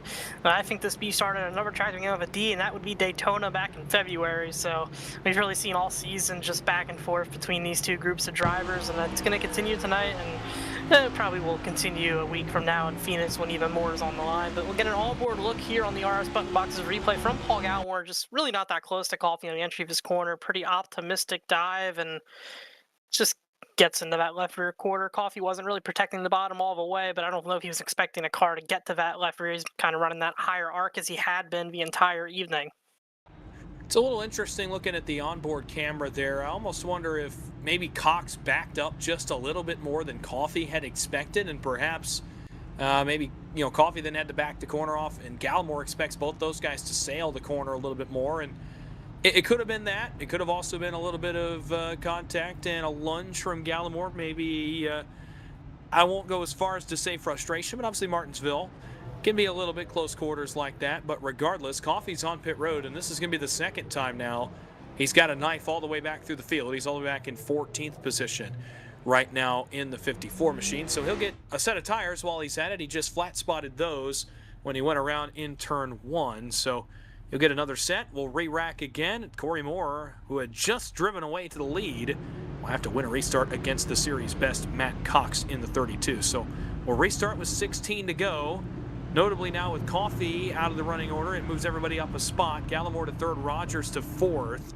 Everybody behind them, Harper, Wilson, Ryan Huff is as high as he's been tonight. Same with Chris Davis. Same with Johnny Shade and Tim Wortman as well back there 9th and 10th. They've clawed back into the top 10 as well. So Corey Moore will restart on the inside of row 1. He'll have control of this restart. Would really love to get himself some more stage points. He got a few in stage 1. Would love to get a few here in stage 2. He was 34 points out coming in. Would love to make that gap a little bit closer, or at least put himself in position to contend for the win. Green flag is in the air. Great start by Corey Moore as he gets away by a car length. Gallimore to the inside of teammate Matt Cox for second. Harper Rogers for fourth, right behind them, as Corey Moore has just under 16 to go till he can get a stage win. But here come the BMP cars behind him. Gallimore trying to get to the inside. He's going to get turned. Is Matt Cox by his teammate. Track blocker. Rogers is in it. Harper is in it. Other cars come flying into the scene of the crash. Tim Wortman gets a piece. And more front runners have trouble. Man, the front runners having problems tonight. This time, Gallimore, Harper, and Matt Cox. A little bit of an intermarital battle right there between Cox and Gallimore. Not quite sure if that was one driver of the other making a mistake. Looked like it might have been just Gallimore kind of getting a little bit too much on exit out of his race car leading into that one. But Matt Cox not in a position where he wants to negatively affect his teammates' events, as he's locked into next week and probably be more than happy to see one of his teammates advance, but that's not going to help them right there. Oh, I mean, the front runners are having some serious issues here in the later stages of stage 2. This is a pair of teammates. We just talked about the battle between two teams. This is between one team. These guys are teammates. Cox gets turned by Gallimore. Harper will have to check the damage on Rogers. There's Blaine Wilson. Ryan Huff's going to scoot by. So is Davis. So is Shade. Here comes Wortman. He's going to gather a little piece of this right there as he tries to go around Timothy Harper, who was spun to the inside of the front straightaway. So really, all in all, I thought it was going to end up a lot larger incident than it was, and in the end, ends up only being about 4 cars that are involved in this. But notably, we'll have to check a few of these playoff cars again. Gallimore, Rogers, obviously Matt Cox gets kind of the worst end of this. You're on board with Timothy Harper, and I think you're going to find here just not much you can really do if you're car 42 coming into this one off turn 4. Yeah, nothing really at all there. The 11 just into the side of the 32. Didn't really see it there, but off behind him, Blaine Wilson did an incredible job missing this one. He gets rewarded with P2 for his couple-coming restart, but for where that wreck happened in the field, could have been much worse for many of these drivers, as they are all able to roll away from this one. So we will re-rack again, closing into the end of stage number 2. By the time we go back green, we're getting close to the threshold where a caution would end stage 2, so we'll let you know if that does happen over the course of the next about 5 or 6 laps or so. Corey Moore continuing to lead the way as you look at Timothy Harper coming back to the back of the field. He really, again, does not have damage. He's gotten lucky a couple times tonight as the 42 in terms of not having a ton of damage to that race car, after an incident. And this time, obviously, a little bit bigger incident than his opening lap spin, and we'll restart towards the tail end of the field. But let's re-rack it up front. Corey Moore and Blaine Wilson is now your front row. You talked about Wilson getting the better end of that crash in front of him. Same can be said for Ryan Huff, who's going to restart third for Warrior here. Then it's Rogers, then Gallimore, then Chris Davis, then Shade and Wortman. And then on the final rows where you're going to find Alex Coffey and Nigel Christensen. Coffey's already back inside the top 10. Christensen's inside the top 10 for the first time tonight. So a lot of guys finding opportunities to run up front that really haven't had a chance to yet. We're going to try this again. 10 to go stage 2.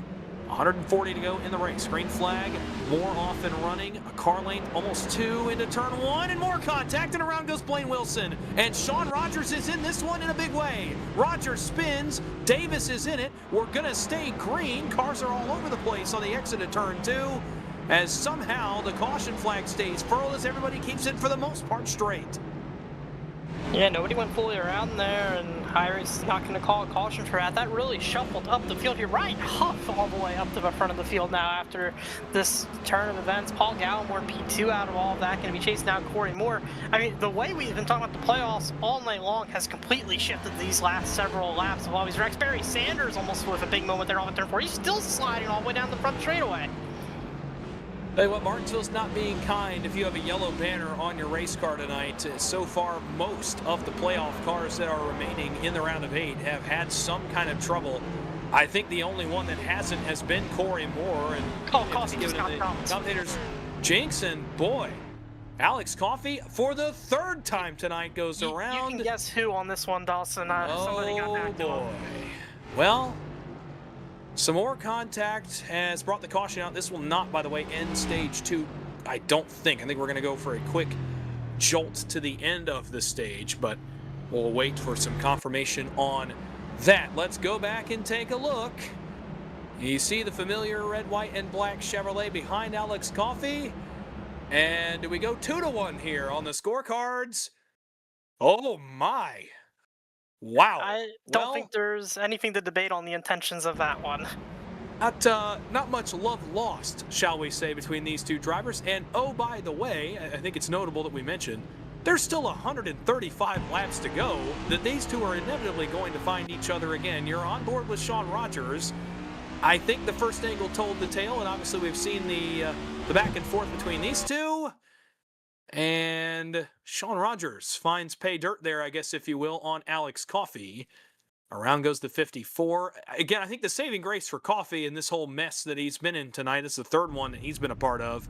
I think the saving grace for him is that you're locked into Phoenix. There's nothing he can lose tonight in terms of points or eligibility for the championship for next week. He won at Talladega last week. I'll tell you who this benefits. Well, not only Corey Moore and Paul Gallimore, but Brandon Bikey's benefited awfully nicely from this as he now runs third. He was 12th about 10 minutes ago, and now over the course of 3 cautions has worked his way up to third, really just by surviving some chaos here in Martinsville. So Bikey now is over top of Rogers again in the points as they run, and would make the final 4 next week if the race were to end right now with Corey Moore out front. It would be Rogers that would be out. So continue to watch that. A long way to go still. But we talked about tempers at the top of the show, Jeremy. I figured it would be lap 217 before we really saw tempers start to flare. Instead, with still over half the race to go, we're already seeing it throughout the field. It's not even just the two we just mentioned. It's several cars. Guys are not happy with each other right now. Again, you really got to be careful if you're these guys, right? Because, you know, we talk about being locked in and all intents and purposes of the points, Rogers being locked in, but you push yourself too far past the line. You're putting the series in a position where they might have to make a call against you. And, you know, I'm not saying that's what's going to happen there, nor am I advocating for it. It's, you know, it's Martinsville and stuff happens, but you keep doing stuff like that throughout the course of the night, you might put them in a position where they take away your eligibility. So you don't really want to do that going into Phoenix next week with a chance to win a championship. Well, and we will note that after Darlington, it was told to drivers to maintain the clean driving standards, or future penalties would be harsher than the points penalties that Alex Coffey and Brandon Bikey got after Darlington. Green flag goes back in the air, lap 119, only 2 to go in stage 2, so we're going to wrap it up right here. Moore off with the lead. Gallimore and Bikey will battle for the stage second place. This could be a really big swing for Brandon Bikey, who could bump that gap with him and Rogers back to double digits, assuming Rogers doesn't get any points. Off turn 4, the caution's out. It's going to end stage number 2. Moore wins, but it's a caution towards the tail of the field. It's for Blaine Wilson in the 18 as he goes around to end stage 2 just very shortly before we went under the caution flag anyway. And we'll take a look back, but Corey Moore wins stage 2 ahead of Bikey, Gallimore, Sanders, and Johnny Shade, your top 5. So we'll go back and take a look at what happened to Blaine Wilson before we head into stage 3 and start to get into the end portions of this race. Blaine Wilson started just outside the top 10, back around Sean Rogers, and going into turn 3. Let's see what happens here. Oh, it's a big time stack up, and they try to go 3 wide again. This did not work the first time. It does not work the second time. It's a trio of Dig eSports cars are 3 wide. And Wilson got just barely around enough to trigger the caution flag.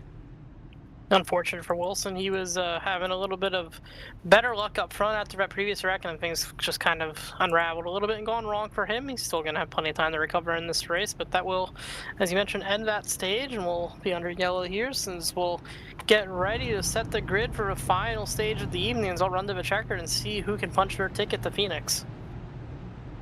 Let's try to hit a quick break right here. We'll step away for just a quick second as we start stage 3 at Martinsville Speedway. You're watching Precision Production Network coverage, the OB Builders Cup Series, RS Button Boxes 250 from Martinsville. We'll be back for the conclusion from the paperclip. When you want to be the best, you can't settle for the rest. For anything on iRacing, there's just one name you need, Marconi. With the launch of Marconi Entertainment and Marconi Competizone alongside Marconi Setup Shop, we now provide the best of the best in setups, paint schemes, coaching, broadcasting, and event organization. With cars across all 4 license classes, we have what you need to hit the track with confidence. Grab a subscription and save money while going fast at McConeySetupShop.com/subscriptions. And remember, at McConey Setup Shop, there are setups, but your victories.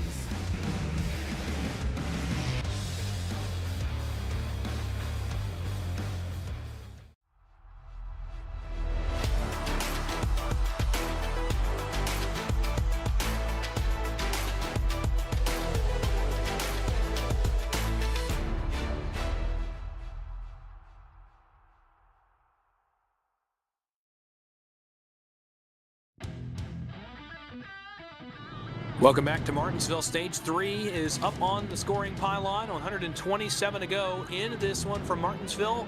Green flag and a shuffle up front. Matt Cox is out front now in the 32.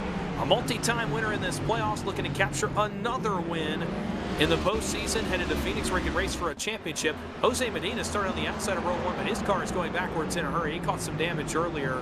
He's going way far backwards. He's already outside the top 5. Working to be outside the top 10 here in just a moment. Corey Moore scored 10 stage points there. It's not going to mean a whole lot with Rogers outscoring them in stage 1. It only brings the gap, I think, to about, I would say, probably 30 for Corey Moore. It's not going to be really close enough for him to get in on points. So at this point, I think you're in must-win positions for all of these guys below the cut line right now in the playoff standings. Notably, it shuffled the field up a little bit, had these cautions toward the end of the stages. Cox, Davis, Bikey, Gallimore, Fetter Place, your top 5. And back here, it gets really interesting towards the back half of the top 10. You see Blaine Wilson with a lunge there from Sanders. Almost some contact there between those two, but they get away A-OK on lap 127. So we'll try to settle down. Stage 2 obviously had a little bit of everything in terms of some crashing, some tempers, some stops in the action. But now these guys will try to calm down and run a green flag run here towards the end of this race. After a temperamental stage 2, shall we say, these guys want to settle in, log some laps, and try to work towards the checkered flag. Yeah, definitely going to be seeing a little bit more of settling. It's kind of been a trend all season. We get some chaos for the first 2 stages, and then drivers will find themselves willing to settle down a little bit at this point in the event. See Matthews a little bit loose there in the background, but single file throughout most of the field right now as they run, as we take a look at Barry Sanders there behind Blaine Wilson. Field stacked up here towards the back half of the top 10. We've been talking about the playoff drivers. You're looking at one of them there, Barry Sanders. Again, must-win position for the boss man. He's going to try to block Timothy Harper all the way to turn 1. That was aggressive by Barry Sanders, but manages to hold the 42 at bay. Again, the 42's been good all night. Battle just in front of them is for the 8th spot. Wilson will take that. Sanders will try to follow on through in the 81 as he continues to try to march his way forward. He sees Gallimore and Moore running up front. He wants a piece of that as well as one of the cars below the cut line, and Fetter Place as well. Don't want to leave out the 34. As one of those cars running towards the front as well. So Sanders will look for 9th. That's on Christensen. As he continues to try to march forward. Another guy that led a lot of laps earlier is not far behind him. You just saw him in frame. Sean Rogers currently runs 12th. It would not be good enough after the conclusion of stage number 2. In fact, Brandon Bikey gained 9 points on Rogers and bumped that gap back to 12. Rogers now is, I wouldn't say in a must-win trouble. Around goes Christensen. The 20 is sideways and backwards for a moment against the wall, and it brings out what is the 13th caution of the night from Martinsville as he got sideways just out of frame right behind that battle we were talking about, Wilson and Sanders. So Christensen goes for a spin and triggers another caution flag. We'll go back and look, but we just barely caught it on the live feed as he went around here in turns 3 and 4. He sees pretty wide there on the edge of the corner, kind of up there in no man's land, just gets loose on exit and goes around. Tail end catches the wall just a bit, not too heavy of a damage for that 20 car. He'll be able to continue, and we'll go back to pacing and get another restart here in just a matter of moments. Can't imagine that's what Matt Cox wanted to see. It looked like he had pulled away by just a little bit, as we have come to expect out of this postseason. Matt Cox has been dynamite almost every week of this playoff so far, and he's found the front. Again, was the fastest car in practice as well. So obviously that's on just hot lap time. It's we don't know the long run speed perhaps on the 32, but running well so far. You see Alex Coffey, he's going to go to a lap back. He actually went a lap down after the last trip to pit road. The third spin for him, he was 1 lap down, but he'll be back on the lead lap this time around. Tim Wortman Jr. is still 1 lap down in the 83. Aaron Matthews is 18 laps down in the 5 machine after his big damage earlier. The incident with Nick King, remember Nick King is out of tonight's race in 18th. Matt Mackett did not make the grid in 19th. So we continue to watch these guys up front with playoff circumstances. Brandon Bikey's night has been all over the place. At one point, he looked up there and thought he was out. Now he's running third and thinks he's solidly back in. As Paul Gallimore, Brandon Fetterplace, Corey Moore hanging around. The must-win drivers are sticking around in this race, trying to make something of their night and race in Phoenix next week. Again, I've done a little bit of number crunching. I think it's down to a must-win. With the way Stage 1 went, even with Rogers not getting points in Stage 2, I just don't think that it's close enough for anybody to point in. If anybody was able to, it'd be Fetterplace in 34, but I just don't think he's close enough. If anything, he's within about 12 points of Sean Rogers, which it would take some serious circumstances to even get close to that. Fetterplace would have to go forward a little bit. With 2 cars out, he'd have to get up to 5th position at the very least, if not further. So I don't think there's a points route in for Fetterplace at this rate. We know there's really not for Sanders, Moore, and Gallimore. They pretty much have to go to victory lane. Regardless, Matt Cox, Chris Davis on the front row. We're going to try this again. Stage break's done and over with. 113 laps to go this time by. Let's try this again. Cox on the gas. Green flag back in the air. A little bit better start for Davis that time. So he'll hang. So too will Brandon Bikey. Bikey has not been in a spot to get to victory lane in these playoffs since Darlington opened. Now he's been good enough to get into the round of 8 and in a spot to get to the championship 4. But this position, it's been a little bit since the 27's been in it. He now sees only his teammate in front of him, but the caution flag is out again. And it's for Timothy Harper again in the 42. And this one is the 14th caution with 111 laps to go next time by, as Harper is the car involved in this one. So we'll start to take a look back. The RS button boxes replay. Harper restarted actually just outside the top 5. And going into turn 3, tried to throw it in line in front of Ryan Huff. Huff was having none of it. And Harper goes bang into the outside wall off the bumper of Ryan Huff as he tried to throw it in line, but then he got really hard on the brakes. I just don't think Ryan Huff saw that coming on the entry to turn 3. Yeah, really going to give Huff much of a chance to avoid contact there. Sent the 42 up into the wall. Another caution there for him. He's had a rough evening so far after a really good qualifying effort starting in the first corner of the race where he split himself around and behind the 8 ball. So another caution period on lap 140, and we will re-rack again. Nobody coming to pit road among the leaders. Notably, Fetterplace gained a spot there. He's up to 4th. But Bikey's the car I'm watching now. He can make his job easy. Obviously, Rogers is still on the comeback trail. He's on pit road again in the 44. But Bikey could make his job easy and go win the race and not have to worry about points with Sean Rogers and put an exclamation point on his round of 8 and get his first win of these playoffs. So we'll wait and see on Brandon Bikey and see if he can outduel his teammate up here, Matt Cox, and get to victory lane for the first time again in these playoffs. So Timothy Harper rolling off pit road, a lot of damaged race cars. We mentioned Matthews, 16 laps down, a couple cars out. Timothy Harper now pretty mangled.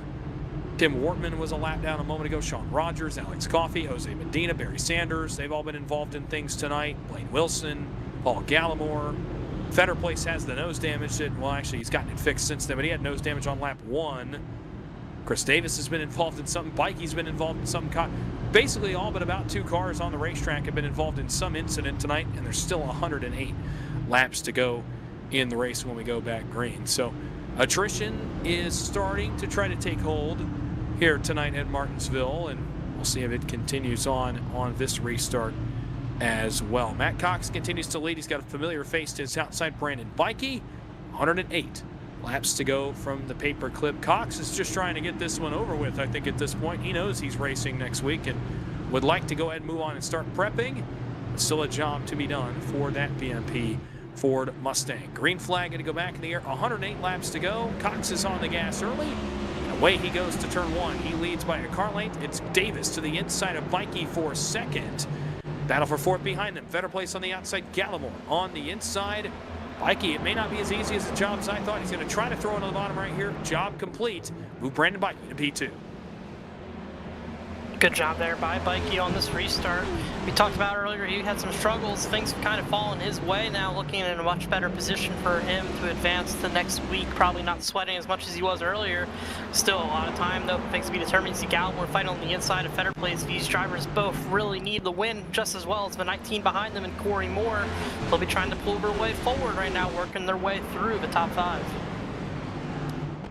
Yeah, Fetter Place, Moore. We talked about Sanders, Gallimore. The 4 cars at this point that are in the most desperate position to try to get something done here.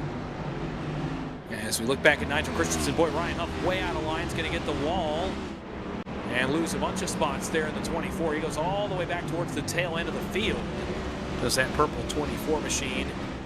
As we continue to watch the scrap back through the field for Rogers and Coffey. Notably, Rogers passes Coffey without further action that time, so those two are separated again. Nigel Christensen locks up off turn 4. He'll lose some spots now back to the 15th position. Rogers back in front of Coffey. Rogers scrapping back through the field. He's up to 10th, trying to recover what he lost, and at this point now has to get back up to Bikey and has to now, more than likely, if there's a new winner, has to have something happen to the 27 or just go win the race himself and make his life just a little bit easier. We'll continue to track those 2 cars, Rogers and Coffey, that is, on their scraps back through the field. That's for 9th. Rogers to the inside of Harper.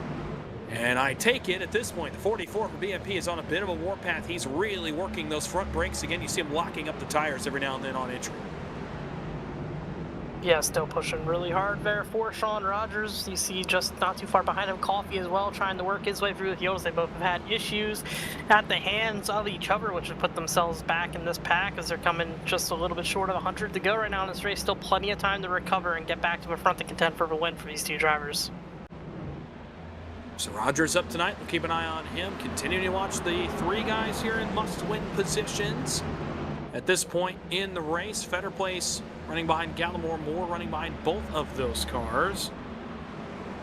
And Matt Cox continues to lead the way in the 32. And we've entered that kind of single file again, a lull period, if you will. Now, these have not lasted long tonight. Only about 10 or 15 laps at a time, but right now we tick some off as we're down to 99 laps to go at Martinsville this time by. And now it's crunch time. Might be one pit stop to think about here in the late stages. There might not be with where that caution came out. There may not even be a pit stop to consider in this race with the full fuel load on board these race cars. So may not even be thinking about that. It might just be finding your rhythm and working to the front, seeing if anybody has any long run speed for car 32. Yeah, Cox has just been the best car in long runs all season, really always finds himself in a great position as the laps tick on. That is what's developing here out front, as that gap continues to go for him over a second ahead of Bikey there in P2. And just a 32 car, everywhere you go, you can't talk about it enough. He's just been absolutely dominant all season long. He's got already a trio of wins in this playoffs. He won back-to-back back earlier in the round of 12. And the Roval in New Hampshire, I believe, and then one at Las Vegas in the round of 8. Looking for win number 4, if I remember correctly, of the postseason is Matt Cox. Locked into Phoenix next week already, comfortably, and will surely be, I would imagine, one of the favorites heading into that, no matter what happens behind him in the points. Headed forward to the championship race in a week's time. Again, we continue to watch this ongoing battle between these 3 cars right here. I'm interested to see Gallimore's long run speed. I think that car got really good on the one long run we've had earlier. Curious to see if that translates forward into the late stages. A pass right here. This is for 7th, Barry Sanders, and right behind them, ready to pounce, is Sean Rogers. Rogers continues the warpath forward. His path to the championship 4 got harder at the end of stage 2 in that. It got harder if we have a new winner, shall I say. So he's trying to claw back. He's trying to account for that if one of those cars were to win, but also just has a really good race car. Does the 44s. He chases the boss man now for the 7th spot, does Sean Rogers. Rogers has a really good car tonight, led about 65 laps early in the race, won stage 1, has since undergone some adversity and is now looking to claw his way back up. Running some of the best lap times in the field right now is Sean Rogers. Really one of the only cars faster. Last time by, he ran a 19 flat, did Rogers. Faster than everybody on the speedway right now. He's the driver of the 44, but he's got a bit of a gap to work forward in with only 90 laps to work with. Yeah, and right now he just seems to be able to put that car wherever he wants. It's really noticeable in exit. He can just keep that nose so much more disciplined to the bottom of the racetrack, really stays down longer, puts himself in a longer straightaway, straighter exit by doing so, and it's just going to take care of those rear tires over the course of the run. We saw when he was out front too, though, he can get really aggressive on the entry when he needs to. So he's been working over Sanders for a few laps here, hasn't quite gotten the run he wants just yet, but Sanders has been running some pretty good lap times too, as you see that 19's kind of falling back to the nose of Sanders here, as well as a few other cars in front of them. So Rogers may not be making progress directly in front right now, but still making time overall in the field. So we've kind of entered the longest green flag run of the night, it seems anyway. We had one in stage 1 as well, but we're now into one here in stage 3. We're ticking off laps in a quick way. 89 to go. We're continuing to watch Sean Rogers as his run through the field continues here. He's got to the back of Barry Sanders, who's also coincidentally caught Corey Moore for 6th. So it's kind of pulled Barry Sanders backwards a little bit into the clutches of Rogers. Rogers going to try to make 2 for 1 here as they work down the back straightaway and into turn 3. A lunge here for Rogers. Doesn't want to get too hot on the curbs or on the wheel hop there. We saw what happened when that happened earlier in the race. Obviously has thought better of it this time, going there into turn number 3. But he'll continue to work on Barry Sanders and eventually Corey Moore.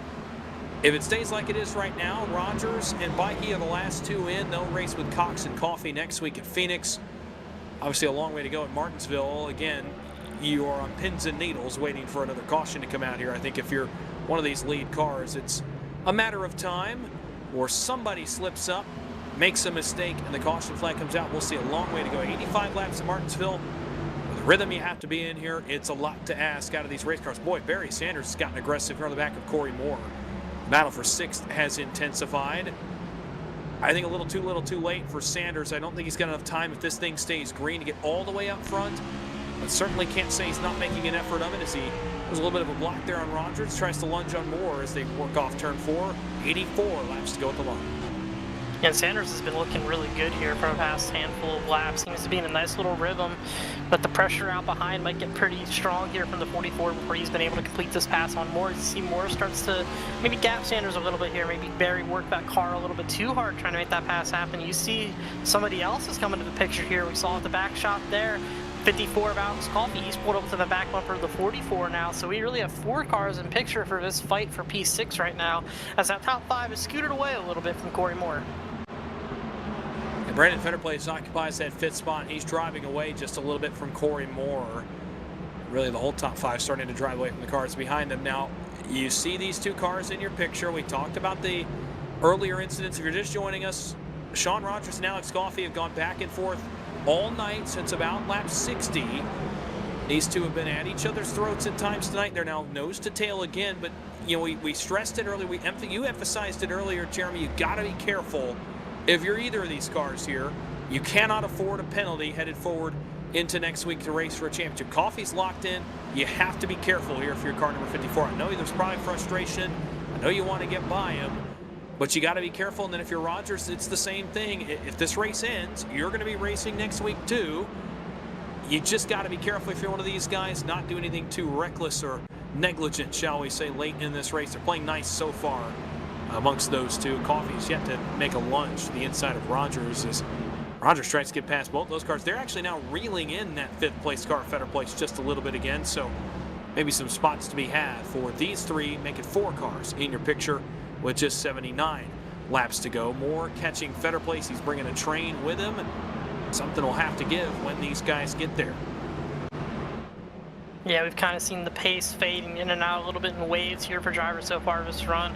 You'll see a few laps where drivers are right on each other. Like Sanders is going to have some contact there with Corey Moore. He might be getting a little bit impatient as Rogers starts to apply more pressure to the 81. I think Sanders knows it's time to go. He's been faster than the 19, just hasn't had any way to find a way around. Rogers really applying pressure. Now he's even looking to the outside of the 81. It's a little bit loose there. The car just did not have the grip to cut down with the exit of that corner from that higher line. Sanders lost some time to Morvo because of that defense he had to put up for the 44, and they'll reset now and see if they can pull back up to that bumper, the 19, and find a double way around Corey Moore. These four continue to run nose to tail as there are only 76 laps to go. Lunge to the inside for Roger. Sanders closes the door right in his face.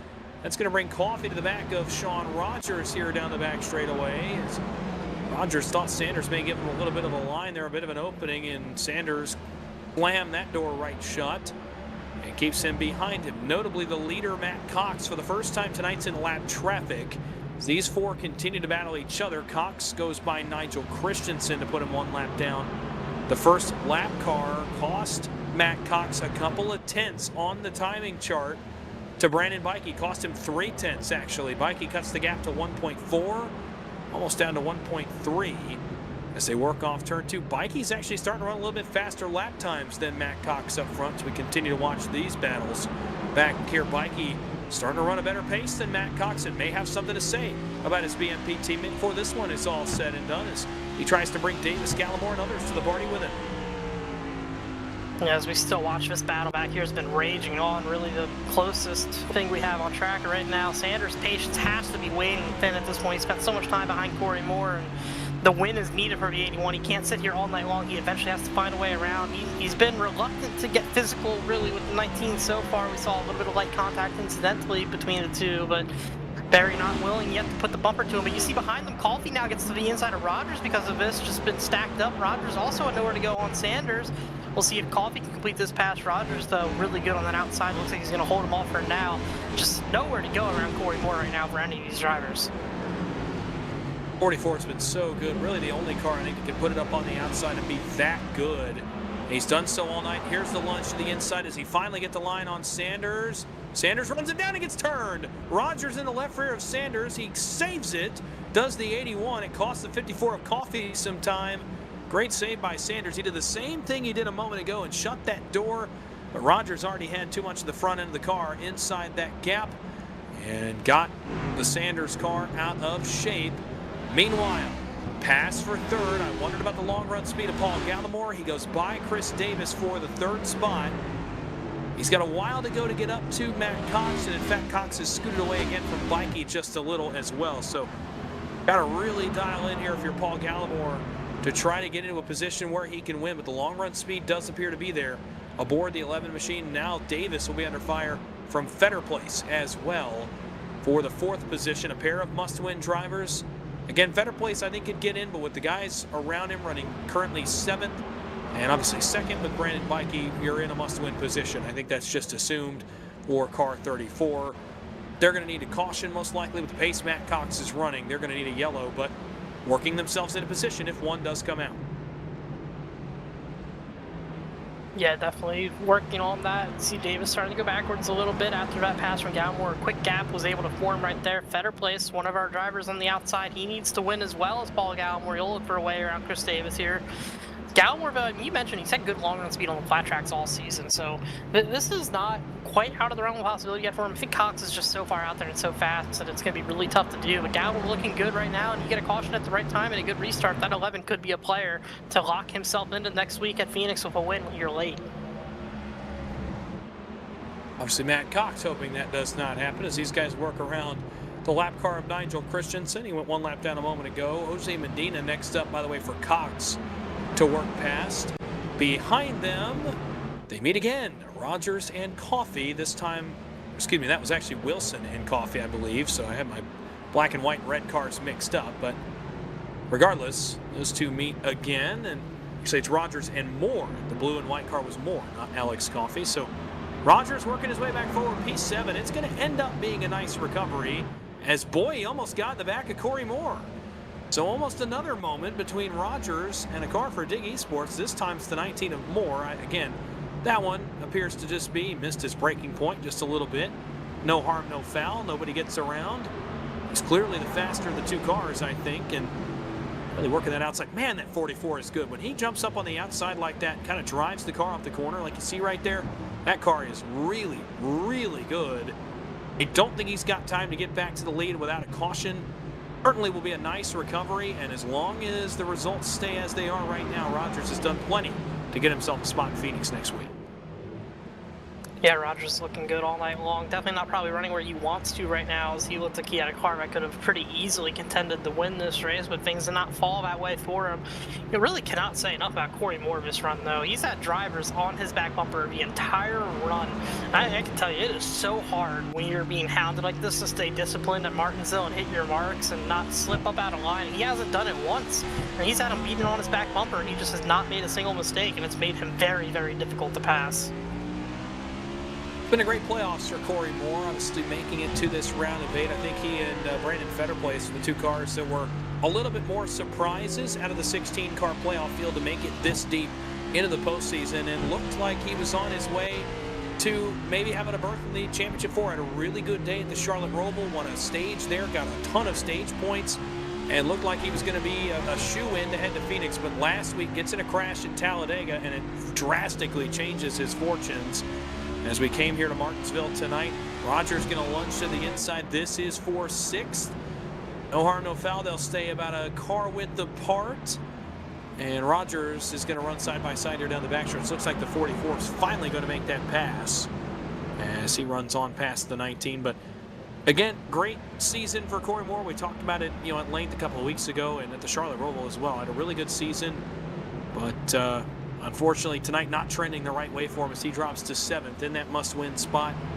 Does not look like it will pan out for him. But a great run tonight and a great run in the postseason for Corey Moore. Rogers gets past him. He'll now set his sights on Chris Davis. That will be for a spot in the top 5. And as the 44 continues to come back again, he needs a caution. He's still got a ton of laps, by the way, to get that break. As he looks to get a yellow flag, get back in this race, and potentially still contend for the win. Remember, he won stage 1 and dominated really the back half of stage 1, but could not escape the chaos of stage 2, and as such has been a little bit behind the 8 ball since that point. Cox continues to drive away. Here's the lunge. Here's Rogers for 5th position. As boy, we might just put a camera on the 44 for the rest of the race. This man is on the move as he's on a warpath back to the front. Fetterplace is up next for him. Again, he's running really good lap times. I just don't think it's going to be enough time if it stays green to get all the way to the leader. By the way, up front, Bikey continues to run 2nd, but he's slowly getting reeled in by his teammate Paul Gallimore for that 2nd position, and it's only notable if a caution comes out with the gap and the delta right now in the lap times. But Gallimore could get to P2, and if a caution comes out, he starts outside of the front row. Things could get really, really interesting. Gallimore doing almost everything he needs to do right now. The question would be, does he want that position, though, or would he rather be 3rd if that yellow came out, restart on the bottom, and try to follow that leader off into turn 1 and get clear for 2nd that way? Always a tough debate in Martinsville, what you're more comfortable with. I think Gallimore's been good enough on both ends that he'd probably be happy with either one right now, but something to keep in the back of the mind for him is he probably doesn't have a chance to catch Cox. Maybe you're okay sitting in that 3rd position, hoping the cycle, when you do make those stops, if that yellow were to come, keeps you in that spot and you get the start on the inside line. Again, I just mentioned we should keep a camera on Sean Rogers. It's because he's been the story here of stage 3. It has been like a hot knife through butter in this 3rd stage as he knifes through the field. He's come from just outside the top 10 and now puts his nose just on the back bumper of Brandon Fetterplace. This will be for 4th as he works to the outside, kind of running that same hybrid line, the diamond line, I guess, if you will, and he's going to use it to his advantage. Lunges to the inside. This is for 4th. Man, what a recovery for a tumultuous stage 2. Rogers has picked up the pace here in stage 3 and is contending for best performance of the night. With a couple cars running up front right now, Rogers has been vigilant to get back to P4 and now sets his sights forward on the top 3. He's running the best times in the field right now when he's out of traffic. But unfortunately, he's got 6.5 seconds to make up. I just don't see him making up that kind of gap in the 44, but now he's got some clean track. We'll see what he can do with it. Already gaining a ton of time, but will need a caution. Will the 44? You see the delta here compared to Matt Cox, the race leader. Notably, last time by, Rogers was 2/10 quicker than the leader. Actually, so was Bikey. And almost 2/10 faster was Gallimore. They all ran 19.4s or better. Cox ran a 19.58. And he ran a 59 this time. Everybody behind him. Rogers goes 19.33, so he's running almost 3/10 better than the leader, but it's just not enough with the laps we have left. It would be close if he can continue this pace, though. If he were able to sustain this exact delta, he would get there. The issue is it's just going to be impossible to sustain that pace, especially with having to cut through the traffic. So he is going to need caution. Already a negative lap there, bad time for Rogers, just with the way it flows here. So Rogers' fastest car on the racetrack for sure. I think if you got him in the lead in this position, he'd probably be able to walk away with it, but had some issues, buried himself deeper in the field right now. Back up to P4, though. He's done enough work to where he'd be in position to have a chance to win the race if that caution were to fly. A long way to go for Matt Cox, by the way. I know there's only 44 to go. In the race car at Martinsville, this is eternal because, again, something can happen at literally any moment around this racetrack. And tonight, I think it really doesn't help the nerves that the incidents have happened amongst the front-running cars. So it's not as if, well, as long as the guy's running 10th on back, it's spread out, will be okay. It's not been the case tonight. It's been battles for 4th, battles for the lead, battles for, it's been battles inside the top 5 that have resulted in those caution flags. So it does not make Matt Cox's mental any better here in the last 40 laps of this race, because the caution could literally come at any time from anywhere in the field involving basically any car. Again, all but about 2 cars that have started tonight's race have been involved in some kind of incident at some point in this event. So certainly wait and see on that. 41 to go for Matt Cox up front. We look back here on Barry Sanders. Again, he has taken a shot at Corey Moore.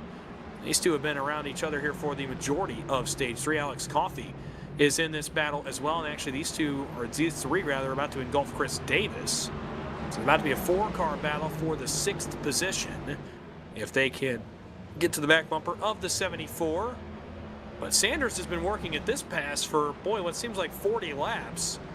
Just constantly on the back bumper. Corey Moore cannot make the pass. But now he's got Alex Coffey coming quickly in his rearview mirror. Gotta imagine the desperation factor goes up a little bit for that 81, the RS button box Chevy.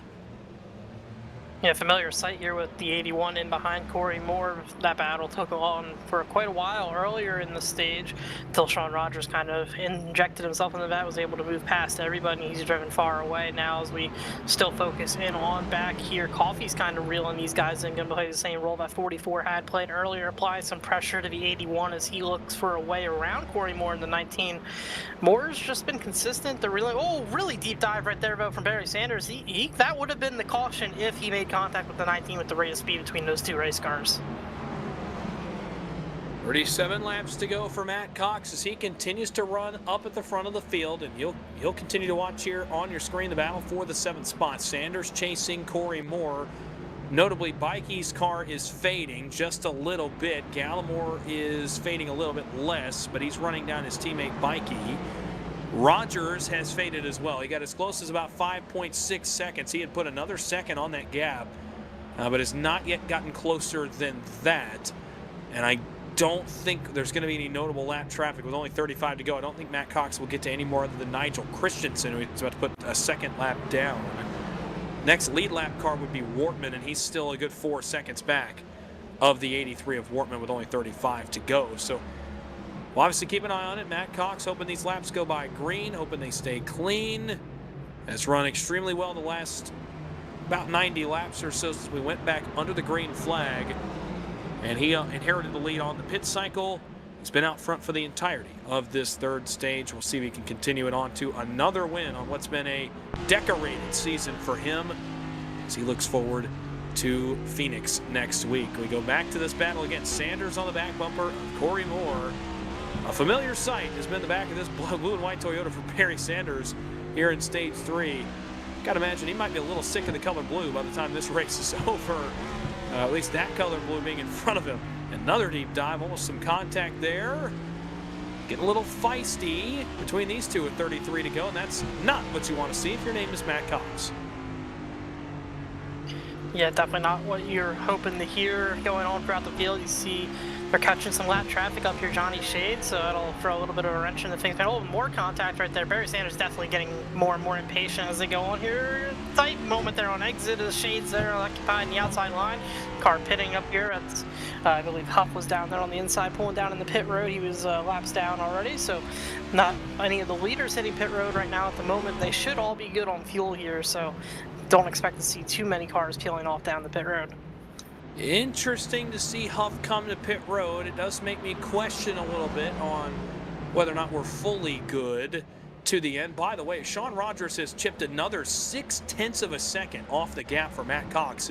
If he wasn't 6.5 seconds back when he started this run, we'd be in really dangerous territory here for Matt Cox. But Rogers continues to just chop this gap down to where, man, even a pit cycle could change this. And I saw this happen last night as well. A change up front because of a pit cycle. There's enough tire fall off that it does matter a little bit. So if there is a cycle, and again, at this point we anticipate they're good on fuel, but Ryan Huff does make me question it just a little bit in the 24. If there was a cycle, Rogers is putting himself in position to potentially be around for the win at the end if Cox were to pit late or if he were to have a problem on pit road. Again, that's only if that cycle happens. Only 28 laps to go at this point. Rogers may get back inside the top 3. He could get to second. He will not get to Cox in the lead, but he could get to second in the final 27 laps of this one. And if he gets back to second, considering the stage 2 that the 44 car had, I would say mission accomplished, I guess, for Sean Rogers. I know you want to win. To finish second after all that's happened to him tonight, I think that's. I think you got to count that as a win in the books for that BMP car. Yeah, definitely would be a bit of a win for him.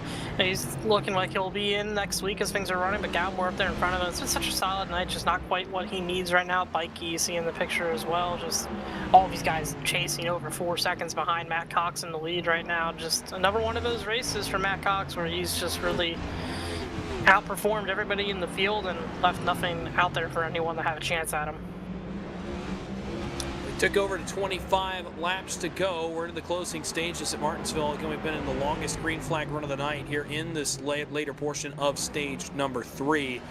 You're watching what's about to be the battle for third as Sean Rogers has clawed through the field after his adversity in stage 2. He restarted 12th at the beginning of stage 3. He's up to 4th, trying to get third on Gallimore, his teammate. By the way, it's a 1-2-3-4 effort right now for BMP, as those 4 cars run in the first 4 spots. In fact, I believe it is a 1-2-3-4-6 for the BMP entries. So a really good effort tonight for that team. They obviously brought the setup to win the race, but not only that, to put 5 of their cars in the top 6. A banner night for BMP. They've had a couple of these in this playoffs. They ran 1-2-3, I believe a couple weeks ago at Las Vegas as well. So obviously a team that has found the right gear in this later stage of the playoffs, and they're going to likely put 3 of their cars up against Alex Coffey as long as this race stays as it is right now. Of course, Cox has won his way in, is also on his way to his second win here in the round of 8. We got Bikey running second. Now Rogers completes the pass on Gallimore, moves to third. Very likely the top 3, unless something changes, are going to run in Phoenix against Alex Coffey next week. A banner night for BMP, trying to complete a banner season next week as we look back at Coffey in 9th, working on Barry Sanders for 8th.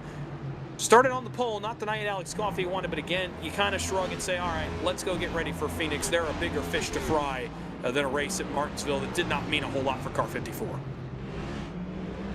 Yeah, but you do have to consider some of the similarities between these 2 tracks, but you definitely wanted to come out of here with some confidence and momentum. I think Coffey can hang his hat on the speed he had earlier in the race, though, and attribute the poor finish to some of the circumstances that took place throughout the event with contact with other cars. I think nothing to be ashamed of in terms of the effort on a flat or short track like this going into Phoenix next week, which will drive a lot different, but usually a little bit of a testing ground here at Martinsville to see what you have at these types of places. Just hasn't been the recovery I expected out of Coffey, though. Rogers was able to drive up through the field in a way, and Coffey's just kind of been stuck here in 9th this run, where earlier in the event he was able to go and cut through everyone as well, so not sure if there's some damage that we can't see on that car, maybe something with the suspension going on that's attributing to that lack of speed this final stage so far, but not the day he was hoping for sure. We are really in the closing stages now. Not a lot of laps left in this race. You know, Coffee obviously going to head to Phoenix next week by virtue of his win at Talladega. He's in. And at this rate, the caution flag does not appear to be coming for Paul Gallimore, Brandon Fetterplace, Corey Moore, or Barry Sanders. It just does not appear they're going to get the caution that they needed late in the race. They got them all, it appears, in stage number 2. So as of right now, we are cruising towards the finish here at Martinsville. Coffee continues to try to work forward for 8th, but it's been all Matt Cox up front. The battle for 2nd starting to heat up just a little bit between Bikey and Rogers. They close up to one another. Potentially a battle coming up for that spot in just a moment, but it's been all Matt Cox tonight. We talked about this will be, I believe, win number 4, if I've counted correctly, in this postseason for Cox in 9 races. He would be able to complete one of the best playoff runs I've ever seen next week if he were to capture win number 5, again, assuming this last 14 goes according to plan. It's been about as dominant as you can be. The big prize remains, though, the fun part about a playoff format, fun or not fun, depending on how you look at it, is you still have to go win that last race. And certainly, I think Cox would be the favorite. But again, anything can happen when you go to that 1-race playoff at Phoenix next week. Now, he's in some lap traffic. If it were earlier in stage 3, I would consider this to be a bit of an issue with a 5-second gap and only 12 laps to go. I don't see this being much of a problem. As he's going to start to work by Medina, put Medina 2 laps down, and now he's in the lead lap traffic. But again, I don't see this being a major issue, although Sean Rogers has gotten around Brandon Bikey for 2nd and is close to within 5 seconds. It would take a major deal here with Cox or a caution, but Rogers forward to 2nd, running the best lap times in the field, just going to run out of time. Yeah, fastest car on the track, and he has been. Just had so much traffic to work through, and that's really what put a dagger in his hopes here as we're coming up on 10 to go, and Cox crosses the line this time as he's out of turn 4 while Rogers enters turn 3. So just too big of a gap to surmount this late in the race for Sean Rogers. But if he got a caution right now, I think Cox would be a little nervous in the seat of that 32 car. And 44 has just been so fast all night long, whether it's the long run, the middle of the run, or even on the short runs. He's just been so good at every aspect of this race. Yeah, he dialed that car in the right way for this week, and obviously I think made an adjustment early in the race that really dialed that car in. It gained a ton of speed after about the first 30 laps and got him to a spot where he has continued to run some of the fastest laps on track throughout stage 2 and stage 3. It's not going to be the result I think that he wanted, but again, it will be mission accomplished because he'll be in Phoenix next week, and ultimately it's what he came here tonight to solidify. So exactly what he ordered, exactly what the doctor ordered tonight in Martinsville for Sean Rogers if he's able to finish this one off. Now he's going to make it a little bit interesting. He's about to be within 4 seconds, but not enough time for him to get all the way to the leader, I don't think. 7 laps to go for Matt Cox as the 32 tries to tick him off as quickly as he can. Send himself to Phoenix, lock in the championship 4 as well. He can make it 6 more circuits here around Martinsville Speedway. Not going to be enough for Gallimore, Fetterplace, Moore, or Sanders. We obviously start to talk about the seasons that they had. Paul Gallimore, a really valiant effort in the playoffs, had some really good cars. And unfortunately, just not going to come together for him. The crash at Talladega last week will prove fatal. But a great run for him. We talked about the kind of underdog mentality of Brandon Fetterplace getting into the round of 8. And having some really good runs here in the round of 8 to put himself in position, at least to have a chance to go to Phoenix. So a really, really great playoff for him. 5th place not going to be enough for him tonight. Corey Moore, we talked about the last few weeks. He had gained a ton of speed, really, since the beginning of the round of 12. And unfortunately, tonight, again, the wreck last week at Talladega is going to be fatal for him as well. And same for Barry Sanders. Sanders was in contention for the win last week at Talladega. Unfortunately, tonight, it appears it's going to come to an end. Valiant efforts for those 4. Unless we get a caution, and it's not technically impossible, but only 3 laps to go. Matt Cox putting a bow on this one here at Martinsville. He can get around to the white flag here in a couple laps' time. Yeah, he just cleared another lapped car, did Cox. He got around Johnny Shade. You see Coffee here on the back bumper and more. You mentioned just showing speed improvement all throughout the year. I think that's been a very similar story with Gallimore. You mentioned as well, just two drivers who got better throughout the course of the season, and they had deep runs to reward themselves with it. Just going to come up short as it runs right now of a trip to Phoenix with a chance to win the championship. But I think there's a lot to be proud of for these two drivers and a lot to build on. But here's your man right here, Matt Cox, out of turn 4 to take the white flag. Race is official. White flag is up at Martinsville as Matt Cox runs by the flag stand for the second to last time. You want to talk about a dominant playoff run? That's the embodiment of it right here. The BMP entry of Matt Cox. He was the favorite coming into the playoffs. He'll be the favorite headed to Phoenix. Even when it seems like he's behind the 8 ball, he never really is. Matt Cox wins at Martinsville. He was already locked in, puts a bow on the round of 8 with a victory here at the Paperclip. We'll head on to Phoenix to run for a championship next week. With the finishing results, he will be joined in Phoenix by Sean Rogers, Alex Coffey, and Brandon Bikey. As the final 4 of the OB Builders Cup Series, Matt Cox comes around, and as customary, we'll give him a moment to celebrate as he'll burn it down here on the front stretch. Another win, his 4th of the postseason.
When you want to be the best, you can't settle for the rest. For anything on iRacing, there's just one name you need, Makoni. With the launch of Makoni Entertainment and Makoni Competizone alongside Makoni Setup Shop, we now provide the best of the best in setups, paint schemes, coaching, broadcasting, and event organization. With cars across all 4 license classes, we have what you need to hit the track with confidence. Grab a subscription and save money while going fast at MakoniSetupShop.com/subscriptions. And remember, at Makoni Setup Shop, there are setups, but your victories.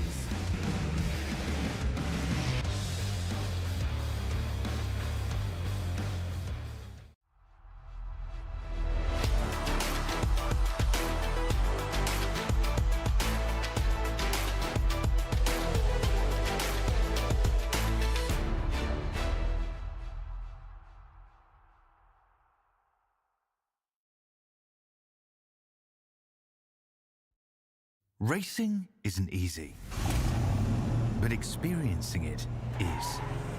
iRacing puts you in the driver's seat with the industry's leading sim racing game. Drive on laser scan replicas of the greatest racing circuits from around the world. Go head-to-head against other drivers chosen by skill-based matchmaking to ensure competitive racing at every level. Compete across all your favorite series. In officially licensed cars, engineered to deliver the most accurate driving experience possible.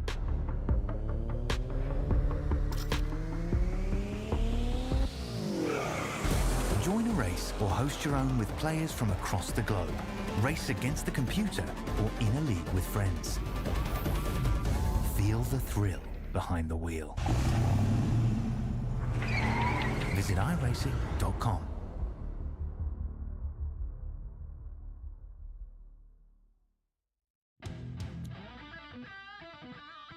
Welcome back to Martinsville, where Matt Cox has completed his celebrations here at the Paperclip. His 4th win of the postseason so far solidifies his spot, of course, in Phoenix next week. A formality, I guess you could say, in that regard. We'll go through your finishing results to get to hear from your top 3 as well. It's a BMP 1-4 sweep tonight. Matt Cox wins. We'll head to Phoenix next week. He'll be joined by his teammates Sean Rogers and Brandon Bikey, who get 2nd and 3rd place finishes tonight. Not quite enough for Paul Gallimore, and a 4th place run, a great effort. Unfortunately, not enough to get himself into Phoenix. Same can be said for Brandon Fetterplace in 5th. Chris Davis finishes 6th tonight. Corey Moore, unfortunately, eliminated in 7th. Alex Coffey, the 4th of the championship 4, will come home in 8th tonight. Barry Sanders eliminated with a 9th place finish, unfortunately, for the boss man. It'll be Timothy Harper finishing in 10th. A bit of a resilient comeback for him. Blaine Wilson, our last car to finish the league lap this evening, in 11th. Tim Wharton, we saw him get lapped very late, finishes P12. Then Johnny Shade and Jose Medina with some rough nights, finishing 2 laps down. In addition to Nigel Christensen in the 15th position, Ryan Huff, who we saw pull off early, will bring it home 16th. And then some drivers who had some issues earlier in the evening, Aaron Matthews and Nick King, 17th and 18th. And Matt Mackin did not roll off the grid this evening. So that's your finishing results here from the Martinsville Speedway as we've locked in the championship 4. Let's hear from your top 3 for some post-race interviews here from Martinsville. Let's start with the man in victory lane once again. You just cannot stop car number 32 in this postseason. Matt Cox completes another victory here at Martinsville. Look, Matt, not, I think, as dominant a full night as we might have expected. Obviously fastest in practice. It took a little bit for you to get to the front. When you did, you never looked back. Take us through your night at Martinsville as you put a bow on your round of 8. Look forward to Phoenix. Yeah, used to talking to Justin. Where's he at? No, just kidding. Yeah, really just trying to save incident points, really, and keep the car clean until all of the foolishness calmed down, and then, flip the stage there at the end. And, once you're in clean air, you're pretty much unstoppable anywhere these days. So, just happy to have a good race, have some momentum, try to go out there and win a championship. Well, obviously came in tonight. The win at Las Vegas advanced you into the round of 4. So you've had a couple weeks to kind of prep for Phoenix next week. What did you take from tonight and a win? Did you get to write any kind of notes down about things you're going to do next week? Did you take anything momentum-wise from tonight's race? I mean, honestly, just try not to make mistakes and keep the car clean is really the biggest thing at every track. So I've had a pretty good, job doing that over the playoffs and the last half of this year, just trying to focus on running my race and, trying to work around people the best way I can and keep the car clean. So going to keep trying to do that. And I think if I do, I'll have some speed there. So we'll see what happens. I mean, we got some good guys that are going to be in the playoffs, so it'll be a battle. Well, let's look forward to Phoenix next week. Obviously, this is kind of the one that matters more than the others. You've won a number of times in the playoffs. Next week, obviously a little more important than that. You called it foolishness. I think that's a fair word to use. Happened tonight. Because of that, what's your game plan for next week? Do you expect anything to kind of carry over to next week, that could affect the race? Or, just kind of take us through your game plan also for Phoenix next week as you try to complete what has been an incredible season. Yeah, I kind of wish it was the old point standings at this point. But, I mean, I can't really speak on anything that happened tonight. I don't have all the information to know what was going on, but I've got some ideas, and there's really no place for racing like that in playoffs or any other time. I think we need to try to be a little bit smarter about how we go about things, and just maybe if you make a mistake, and a simple apology on the radio helps a ton. Nobody can read minds, nobody knows intent, so I mean, we'll unpack all that stuff and see how it shakes loose, but I'm just going to focus on myself and try to do the best I can to hopefully bring one down next week. Another trip to victory lane for you here in Martinsville. So before we let you go and prep for championship racing at Phoenix next week, any thank yous or shout outs you'd like to give? Just shout out to all the boys. I mean, I say it every week, but really fun racing with you guys. If we weren't racing together, I probably wouldn't be doing this thing, honestly. I mean, I'm just here to hang out and kind of unload from the work week and just kind of enjoy some time, just kind of hanging. So all those guys, and then obviously thank my family, wife, and kid, and they borrow this league borrows my time for a few hours each week, so just thanks to them for putting up with me. Well, thank you for talking to us. Congrats on the win. Good luck next week in Phoenix. Appreciate you guys. Have a good one. Matt Cox, your winner from the Martinsville Speedway's fourth win of the postseason, comes tonight in the penultimate race. We'll talk to one of his teammates now who came home in the second spot. And he led a lot of laps early and came back for a second place finish, and we'll race next week for a title. It's Sean Rogers in second. He stands by with my partner, Jeremy Miller. Well, Sean, we saw a ton of speed out of the 44 tonight. Unfortunately, some things kind of set you back in the field tonight, but I think you had the best car out there. What more did you need to do to come home in victory lane tonight? Yeah, I definitely had a fast car. Thanks to everybody at twrsetups.com for a wicked fast car. But I got caught up in caught up in a wreck. I got some wheel damage there in the second stage, and then it was all about getting it repaired. I think I had almost 2 minutes of damage, so trying to get that all fixed up. And then we went green that. Not the whole final stage, but more or less the entire final stage. And I just didn't have time to make my way back up there and give Cox a run for his money. But all in all, we'll take second. Yeah, it definitely was exciting watching you go through the field. Obviously, I have to ask some contact between you and the 54 on a few occasions. I know you knew this was coming. How much do you think that carries over to next week and affects racing for a championship as you're both going to be going for one? I've kind of just been going at it all season. Yeah, we'll see. The 54, he tried this braking method going into, I don't even know what it was, but where you just don't. And so, I'm always trying to learn from the best. So I tried it myself. I just couldn't get it to work where you just don't brake going into the corner. So, but he puts on a masterclass of racecraft every week, and it's just, I'm trying to learn from him. And I just couldn't quite execute. So, I mean, it kind of just is what it is. Yeah, definitely saw quite a bit of that going on. We'll look forward to it next week. Some tough racing. Obviously, got some teammates you're racing for the championship as well. So, going to be interesting seeing you go up against those guys. But you thanked all TWRS guys, VP guys. Who else helps you get it done every week, though, Sean? Shout out to my girlfriend Amanda. I'm sure she jumped in the chat at some point or another. Again, shout out to the guys at twrsetups.com. Put a really fast car together. My teammates at BMP. We're always working hard together, try to make each other faster, really pushing each other. So shout out to them. Shout out to Barry for putting on this league. It's always a good time to come out here. And shout out to you guys. It'll be definitely going to be interesting to go back and watch this one. Yeah, well, I can tell you we had some words about both sides of the incident. So definitely always fun watching out there. Sean, good luck next week, Iron. All right, thanks, guys. And we're going to move on now. Brandon Bikey's going to be with Dawson. He had a solid P3 run tonight. Just wasn't quite enough to get that win, but he is going to Phoenix as well.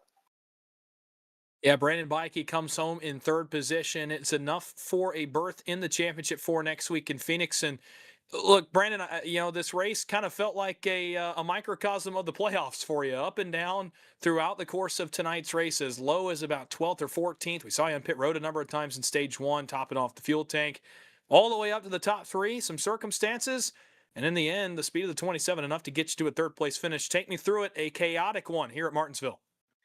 Yeah, it was, I had a pretty good cushion going into this race here. So the name of the game was just don't get dead.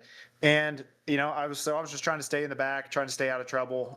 Just kept pitting so I could start in the back and let everybody kind of just sort themselves out.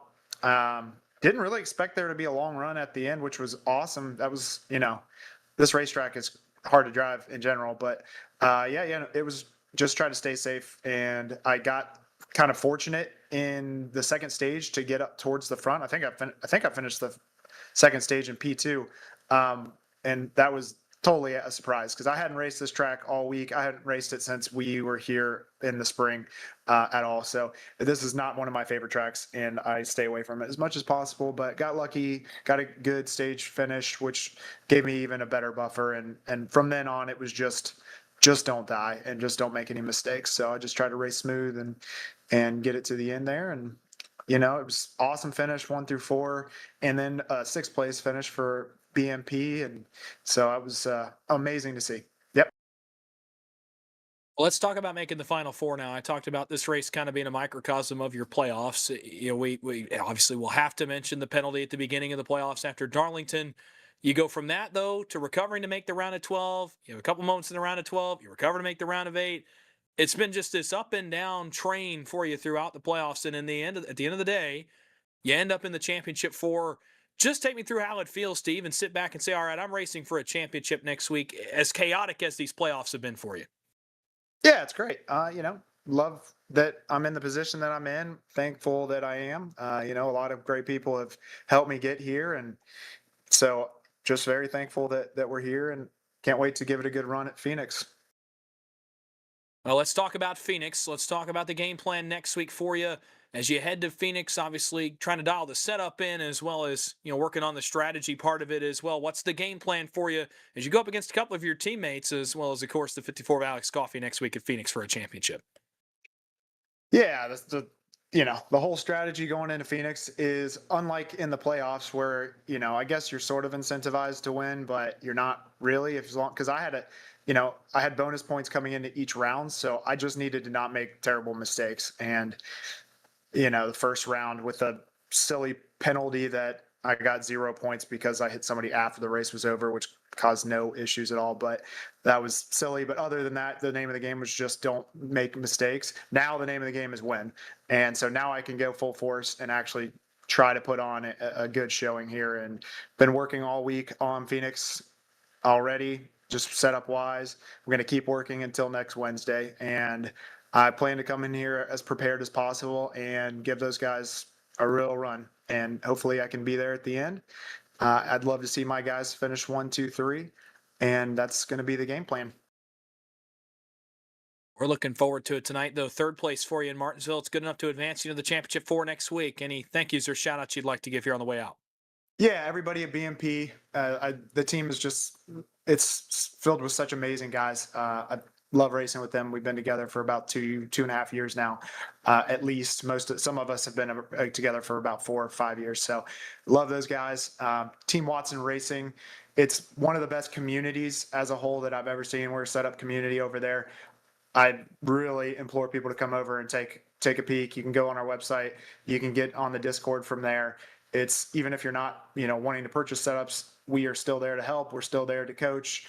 Anything you guys need, we're there. twrsetups.com. So I really implore anyone to get over there that really wants to get, their foot into open setup racing and learn how to do it, learn how to make adjustments, and appreciate, all the guys over there. Kenny Coppola is the setup builder, and he's just been amazing for us. He's been going through a lot of personal stuff with work and things like that, and he still puts in the time to give us rocket ships of setups. So I want to send a special shout out to him. And then my wife, my dad watches all these. They all support me. So just want to thank all of them as well.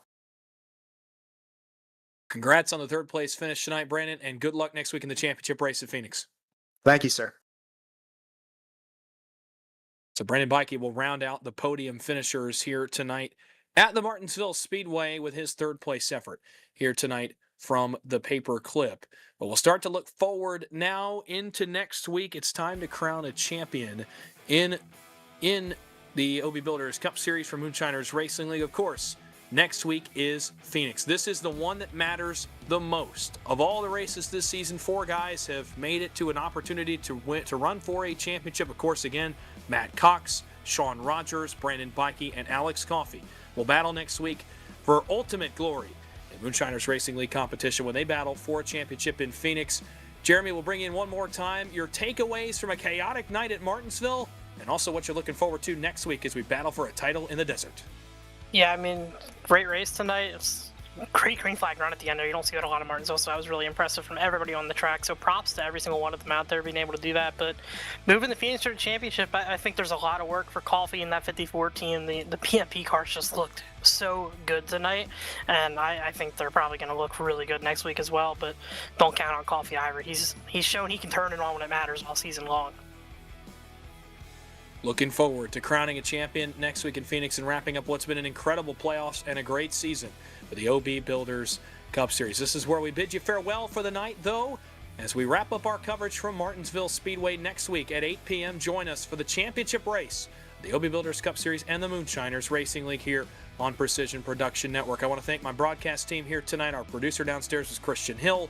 Jeremy Miller was my partner here in the broadcast booth. I want to thank both of those guys for their participation in tonight. I want to thank you all for watching as well and joining us for an eventful evening, shall we say, at the Paperclip Martinsville Speedway.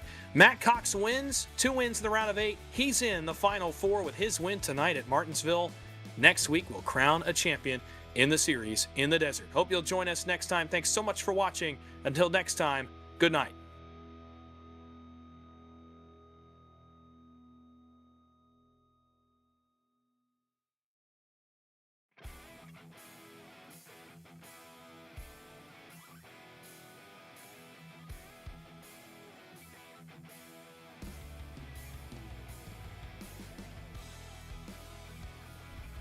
When you want to be the best, you can't settle for the rest. For anything on iRacing, there's just one name you need, Marconi. With the launch of Marconi Entertainment and Marconi Competizone alongside Marconi's Setup Shop, we now provide the best of the best in setups, paint schemes, coaching, broadcasting, and event organization. With cars across all 4 license classes, we have what you need to hit the track with confidence. Grab a subscription and save money while going fast at MarconiSetupShop.com/subscriptions. And remember, at Marconi Setup Shop, there are setups, but your victories.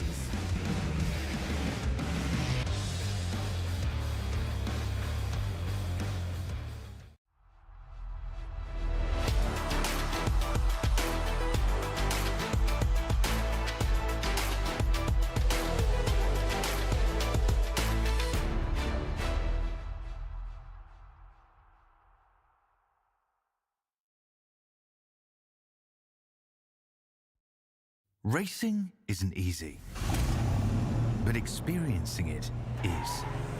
iRacing puts you in the driver's seat with the industry's leading sim racing game. Drive on laser scan replicas of the greatest racing circuits from around the world. Go head-to-head against other drivers chosen by skill-based matchmaking to ensure competitive racing at every level. Compete across all your favorite series. In officially licensed cars, engineered to deliver the most accurate driving experience possible.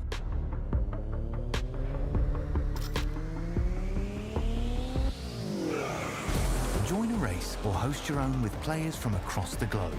Race against the computer or in a league with friends. Feel the thrill behind the wheel. Visit iRacing.com.